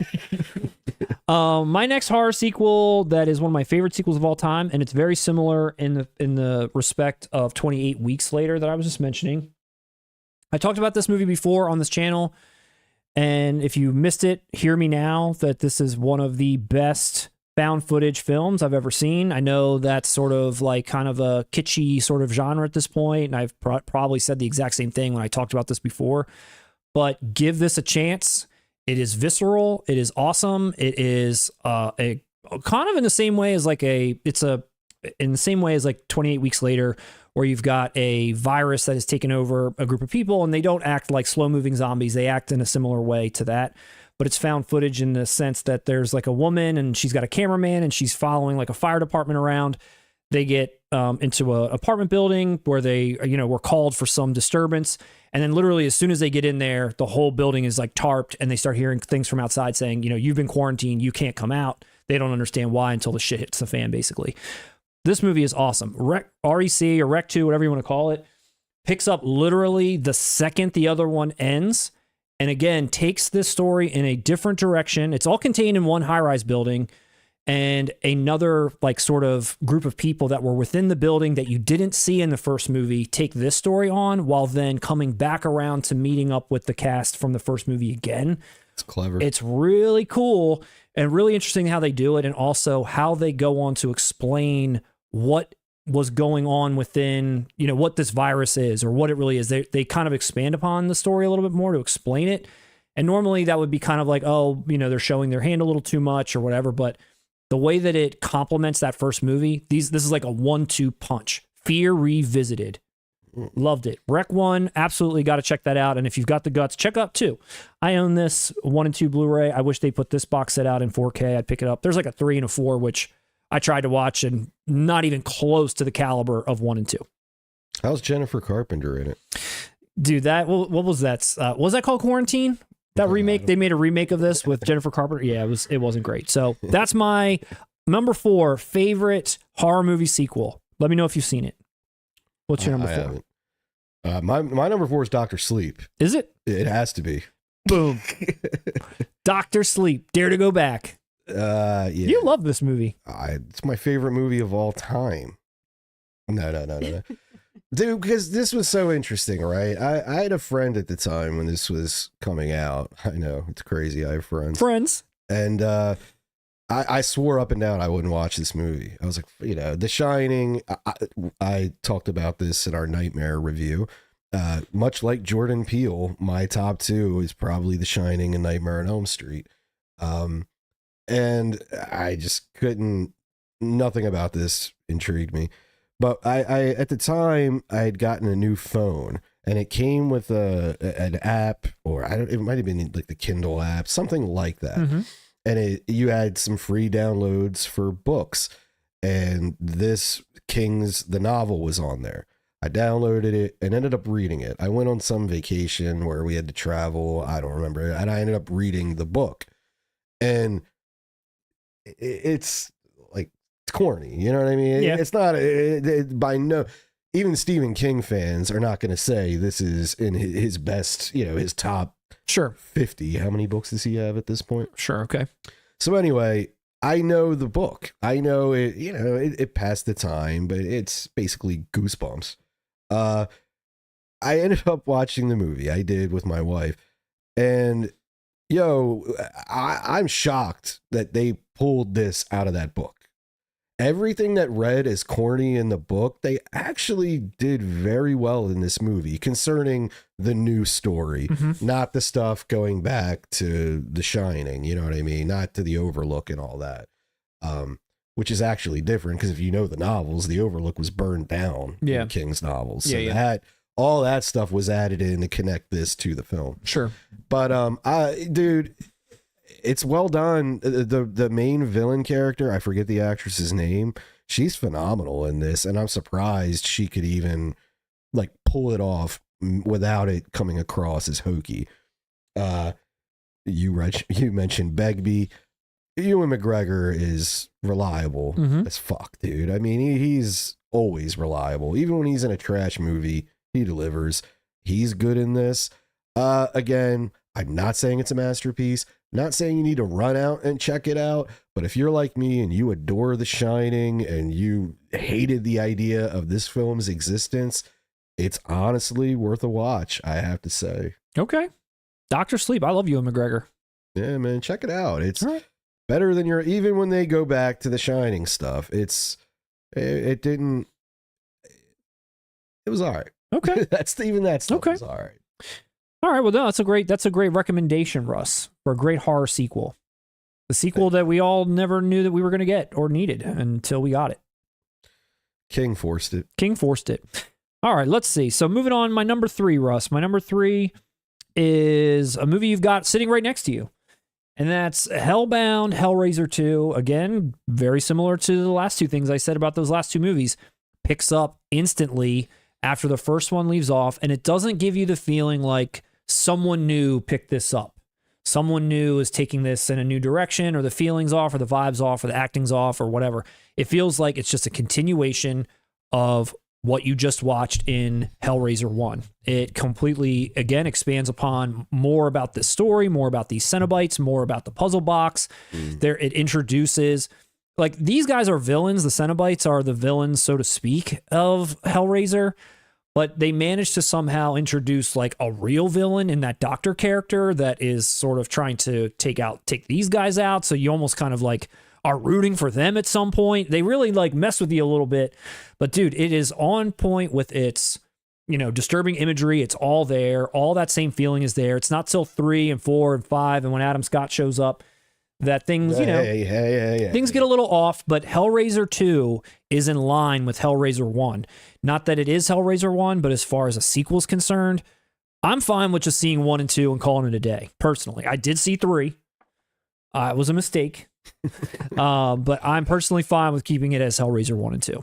I know, and you know what's funny about that? I feel like there's always a general consensus on opinions like this. It's almost like Hellraiser 1 and 2 is objective fact. I've never met anyone who has said anything other than 1 and 2 are great. The others, it's spotty at best. You know what I mean? Mm-hmm. And it's crazy because we're also talking about Adam Scott's Hellraiser, which not only reinvented the Hellraiser franchise, but I'd say it reinvented horror just as a genre. Period. Yeah. Reinvention. Great choice, man. Yeah, dude. So that's my number 3. Where are you going next? Well, let me say it before, because this one can actually tie in. I like what you said about sympathy. Okay. I'm going with Psycho 2 to match you. Speaking of sequels that nobody asked for, 1960s Alfred Hitchcock's Psycho it's Psycho. We don't need to say anything about it. They waited 20 some years later to do a colorized sequel. And if you've seen the original, like, what are you going to do with that ending? You know what I mean? What Psycho 2 did was low-key brilliant. Brilliant. It took this character. Basically, the story is he gets out, he's been in a hospital or, 20 some years, and he's trying to acclimate. And the brilliance in this story is that he genuinely is trying. So you feel bad for him in this. And, there are family members of the victims from the original movie who don't want to see him released. So they're messing with him. And throughout the movie, sometimes you don't quite know, like, is he losing his grip, or are these people really messing with him? Like, does he really, does this woman love him? Does he really love this woman? Or is she messing with, you don't quite know until the end. And the final scene is so great. It's one of the greatest endings for a horror sequel ever, which it completely flips the original's ending while also flipping everything you just watched in this movie. Dare I say it, I wouldn't call it a twist, but it is almost like an M. Night Shyamalan movie. And for 1982 to pull all of this off, I believe it was 82. I might be off on that. I can't, it's incredible. Dude, I'll put it to you this way. When I was a kid and saw this, I loved the first Psycho, a black and white movie from 1960. This one, when I saw it at 11 or 12 years old, kind of bored me. Okay. Which shouldn't make sense. Yeah. This is the cash-in sequel, right? And the reason why, it's because I realized when I got older and I rewatched it, I'm like, yo, they're playing this like a drama. This is brilliant what they did here. And as a kid, I didn't get it. I was kind of like, I wanted Psycho 3 as a kid, where it's just, you're following a trope here. Yeah. But this movie, Psycho 2, is better than it had any right being. I mean, I love seeing the revisionist appreciation come around for this film. It deserves it. All right, awesome. Psycho 2. I've only seen Psycho 1. But I think I get what you're putting down. We've talked about this before. But no, it's cool. It's cool that they were able to kind of do a little bit of a sidestep and try something different. Yeah, and it's something that when you think about it, it's kind of obvious. That kind of would happen in that way, but it's just not the knee-jerk idea for a horror sequel. Yeah. That's honestly, think the way people look at Godfather 3. It's like nobody wants to see Michael Corleone that way. I think there is an audience that was like, you wanted to see Norman Bates be a fucking killer, where it's like, no, we're getting a human who's struggling. Yeah. But like I said, it kind of flips too, which is great. All right, well, we've only got a few minutes left to close out our best list, and then maybe we can get a couple more trivia questions in there if we've got time. Yeah. My number 2 favorite sequel of all time, and I think you probably would say that this is one of your favorite sequels of all time too, perhaps, and that is Nightmare on Elm Street 3, The Dream Warriors. And I don't think I'm alone. There's probably a lot of people in the chat that are lighting this up. In fact, probably this is one of the most sought after 4Ks after the first one. Since it has a lot of fan love outside of the series as a whole. This is just one that, I think fondly on and probably saw more in my youth than I did even the original. It's got obviously a ton of personality, a ton of different, things going on outside of Freddy himself, but even the people that, were involved with writing the story, Frank Darabont, and get a little bit of Wes Craven back in there again. It's a little bit of a tone shift from the second movie by far. I feel like that was polarizing, and then they needed to kind of bring people back into the franchise again, and they gave them this. And honestly, I freaking love it. It stars, your girlfriend, future wife or ex-wife, Jennifer Rubin, Yes, yes. Got Patricia Arquette up in there. Got Yes. Larry Fishburne. Yes. Bill Maher. Bill Maher lookalike. Yeah. But nah, man, I always, a lot of the Freddy, kills, so to speak, that happen in this one, I always remember. They're very clever, and they always stuck with me. Yeah. Well, they brought in the fantasy element. The dream element where they all change into whatever they're, hoping they could be, like that kind of thing. It's really fun. It hit. It works. Yeah, it does. Two things, though, Okay. I will say about Nightmare 3. Craven didn't really do much for it. No? He turned in a draft, and he went really dark. Like the lines he had Freddy say, I remember seeing like a page out. It's like, you cunt and all this stuff. Like, it was hard, and they retooled what Craven did. He got a credit on it, but it's not much Craven involved. The other thing I just want to say that I love Nightmare 3. I agree with everything you said. The only thing I always thought was interesting about Nightmare 3 is I've always heard people complain about how Freddy Krueger became a wisecracking, he lost the menace and it just became jokey and all that. That started in 3. Did it not? There's some of that in 3. Yeah. Some. The whole movie's that. Yeah. It's been a while since I've movie. seen it to tell for sure. Like, Where's the fucking bourbon? that didn't make me laugh. That made me, I didn't like that part as a kid. That made me feel, because like you said, like there's the profanity. He's like actually sounds really mean. Welcome to prime time, bitch. That line's funnier. That line's a little bit funnier. The Dungeons and Dragons dude. Come on, that's one of my favorite lines. What he says to him when he's like, "You look tired. Why don't you have a seat?" No, there's a lot going on with that, and I wish we had more time to talk about more of it, but it is one of the best Nightmare sequels out of all of the sequels that are out there. I mean, I'm sure there's arguments that can be made for certain ones, but this one's firing on all cylinders for sure. What's your next one? Your last, or is it your second one? Yeah, you got 2 more, and I got 1 more. What did I go with next? All right, let's go with Troll 2. Briefly, Troll 2. This is better than the original. We all know this. This movie is terrible. It was made by a filmmaker who was not fluent in English, but insisted on the English language being spoken the way he heard it and saw fit. It's hilarious. We all know the town is just goblin spelled backwards. I mean, this movie is insane. Every scene in this movie is a meme, basically. It's I still say it to this day. You don't piss on hospitality. I mean, it's immensely quotable, enjoyable. The first one is trash, and it had Julia Louis-Dreyfus in it, man, and there's nothing memorable about it. This, on the other hand, is just a masterpiece of fucking nonsense, and I highly recommend it. I'm sure everyone's on this wavelength. They know it. They know what's up. But if you don't know, now you know. Troll 2, vastly superior to Troll 1. Never seen either one. I know the lore of Troll and Troll 2, but I've never seen it. Man, you just sold me. Maybe I need to watch it. Now we need a 4K. We need a 12K. Well, my number one horror sequel of all time, which is obviously what it is. I mean, if you've watched this channel for 5 minutes, you've heard me talk probably at least about this. And Russ, you've known me for a long time, and you probably expected this to be the case too. And this is probably a lot of people's, one of their favorites and so forth. And it might seem completely obvious, but if this is the list that we're doing, best horror sequels of all time, Evil Dead 2 is one of the, if not the best horror sequel of all time. Can't say enough about this movie. Everyone knows what Evil Dead 2 is. There's a single person watching this channel. It's like, what the fuck is Evil Dead 2? Everyone knows what it is.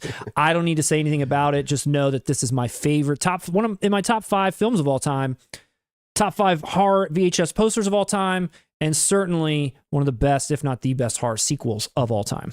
So, Matt, what is Evil Dead 2 about? Russ, No, I'm kidding, man. I'm kidding. Your final favorite or best? What was my final one? Did I do House 2? Oh, yes, of course. Amityville 2, The Possession. I love this movie, man. This movie creeps me out. This movie is genuinely scary. This picture looks creepy. Disturbing. And in the same way that, like, Don't Go in the Woods is, or Don't Go in the House, not Don't Go in the Woods.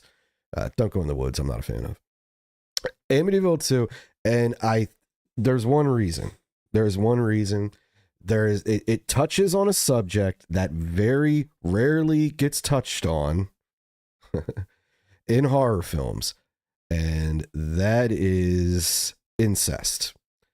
I don't know what it is. Well, I guess I do know what it is. What are people championing incest out there? They're looking for more incest film. It is immediately creepy in any film, whether it's Sleepwalkers, whether it's Psycho 4, Amityville.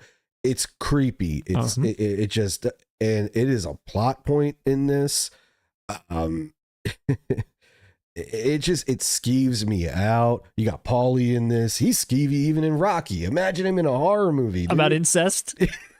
Burt Young. But listen, I'm saying outside of just the personal ick factor I get of all this, it's actually well made for it. It's done well.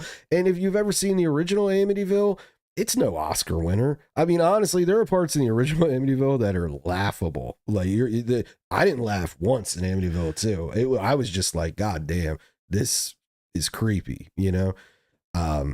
I adore it. I do. I recommend checking this out, man. I recommend checking it, especially if you thought the first Amityville was just mid, or, give this one a shot. This one is it's meaner. It has a meaner demeanor.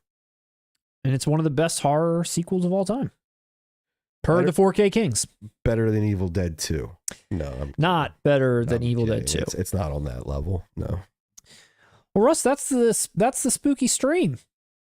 Would you like to close out and try to redeem yourself with some brief lightning round horror trivia before we close out of here? Rapid fire trivia. Yeah, rapid fire trivia. Let me bring the chat up. Let's see. We'll just throw it up just to see if they can get these answers. While you're bringing it up, honorable mentions, obviously TCM 2, Texas Chainsaw 2. What else we got? And Exorcist 3 is solid as hell. Okay.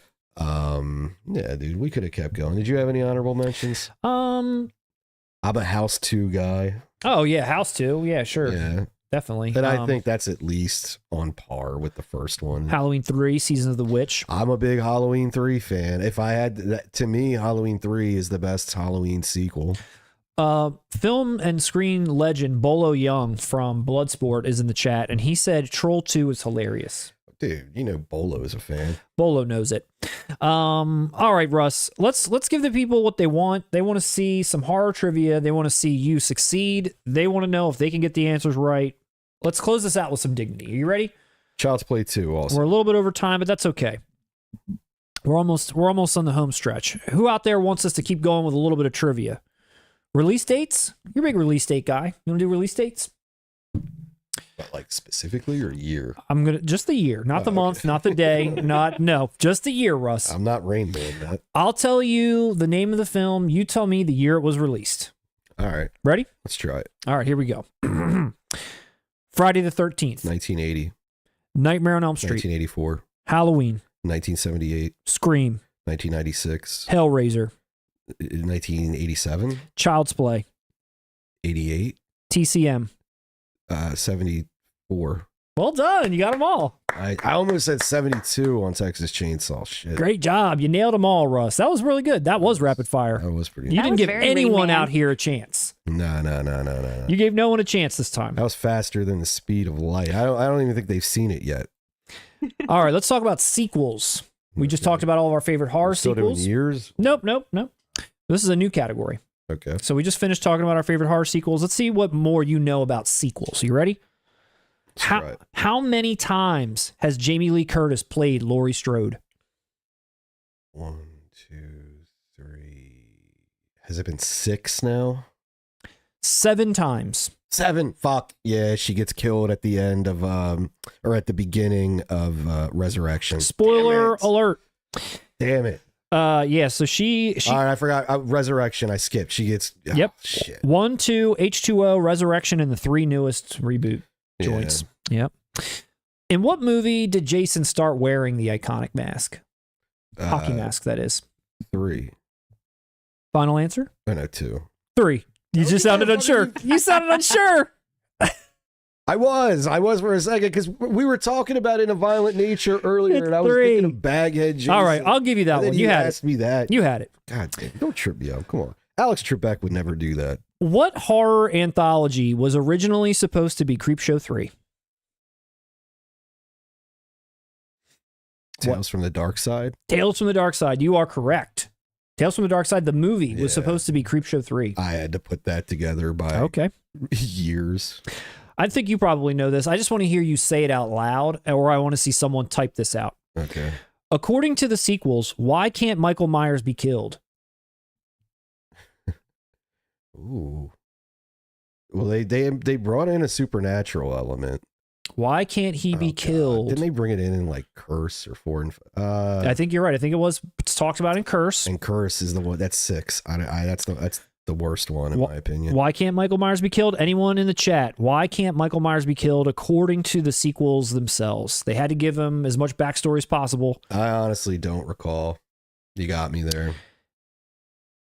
He's too profitable. That's pretty close. That's Alex Zorba, because we need more money. They want the money. They want the money. That's the real answer. He was made immortal by a druid curse. God.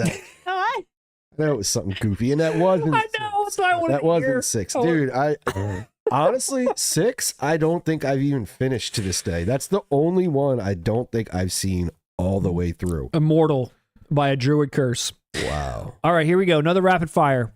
I'm going to tell you a franchise. You're going to tell me how many movies are in it. Oh shit. Okay. Ready? Are we counting direct to video and all that? We'll get this. We'll get there. Okay. All right, let's start with an easy one. Nightmare on Elm Street, and this includes the remake, and it includes Freddy vs. Jason. Okay, 9. Can you name them? Nightmare on Elm Street. Well, Freddy's Revenge, Dream Warriors, Dream Master, Dream Child, Freddy's Dead, Final Nightmare, Wes Craven's New Nightmare, Freddy vs. Jason, and 2010 remake. Great job. Wow. Unless you want to count the end of Jason Goes to Hell, where the glove comes up and. Very true. What about Halloween? This one's gonna get hard. Okay, so we can skip right to. Shit, Halloween 1, 2, 3, 4, 5, 6, H2O, Resurrection, forget now because is there one again? And then you got Zombies, Zombies second one, and then the 3 newer ones. Is it 13? 13. Okay, Great job. All right. That was 13. amazing. You got it. 13. All right, Russ. Now, how about an easy one? Scream. That's not easy because they put out like 4 of them in recent years. There's 1, 2, 3, 4. I'm gonna guess 6. You would be correct. Okay. Wow. A 7th is scheduled for 2026. That's what I'm saying. Yeah. Well, now that all their actresses have basically like pissed off because of some like internal problem, some political whatever they left. Now they got to wait till 2026. All right, Russ, what about Friday the 13th? If you include Freddy vs. Jason. This one's really hard. This one I'll get tripped up on. How many total? 1, 2, 3, 4, 5, 6. And then I believe it's Manhattan. Was there one in between Manhattan and Jason Goes to Hell? Jason Goes to Hell, Jason X, Freddy vs. Jason. I feel like I'm missing one. I'm going to say 11. I have written here 12, if you include Freddy vs. Jason. Okay, so I'm missing 2. So that's what I'm skipping the remake. Adam Hunt. Yep, the remake is in there. I forgot the remake. Adam Hunt with the 12. And then the last one for tonight, Russ. How many Child's Play? Okay, 1, 2, 3, Bride, Seed, Curse, Cult. That remake, I guess it's 8. 8 total. Congratulations. You did a I great almost job. forgot the remake there too, man. You did great. You did great. I have many more questions on here, but we're coming to an end. I'm bringing you some our next stream. Places. That was going to be a hard one. I had a lot of hard places for you. Like what kind? Like where certain things take place. Where's Candyman take place? New Orleans. Chicago. Chicago. Chicago. I see we had to end on a high note, Russ, and then you just said. As soon as I said it, I know, and you got it wrong, and we're the supposed. second one is New Orleans. Where does Look that up? Look up if Candyman 2 is New Orleans. Candyman 2. location. Louisiana. Champion. Of a different question. Champion. Redeemed. It's been a real pleasure sitting with you tonight, Russ. It's been a real pleasure getting spooky with you and everybody at home in the audience. And you as well, Matt. Thank you, everybody, for joining us. Thanks for everybody for getting spooky, listening, and guessing along with our trivia. We love you guys. We need to do an aside, just a fun side stream where we just hang out with you all and do this. Forget the news. Do the trivia stuff. That'd be great, man. Just hang out. Yeah, man. Just pretend like we're all friends. Have a fruit brews. We're back Thursday, 11:14. Usually we're on a Wednesday, but now we're coming back on a Thursday, a special Thursday stream, 11:14 at 5 o'clock. And then our final stream of the year, Russ, is Wednesday, December the 4th at 4 p.m. We're going to do an early 4 p.m. stream. My man will know. That's Marissa Tomei's birthday. 12/4 is a special Marissa Tomei birthday stream where we celebrate the Queen. I bet you knew that. Jeez, why am I drawing I'm drawing a blank on everyone's names. That's sad. I sat here. I can name all those horror franchises, but I can't remember our viewers. Thank everyone. Thank you, everybody. Thanks all. Have a great Halloween. We'll see everybody in 2 weeks. Take care of yourselves. That's right. Thank you, guys.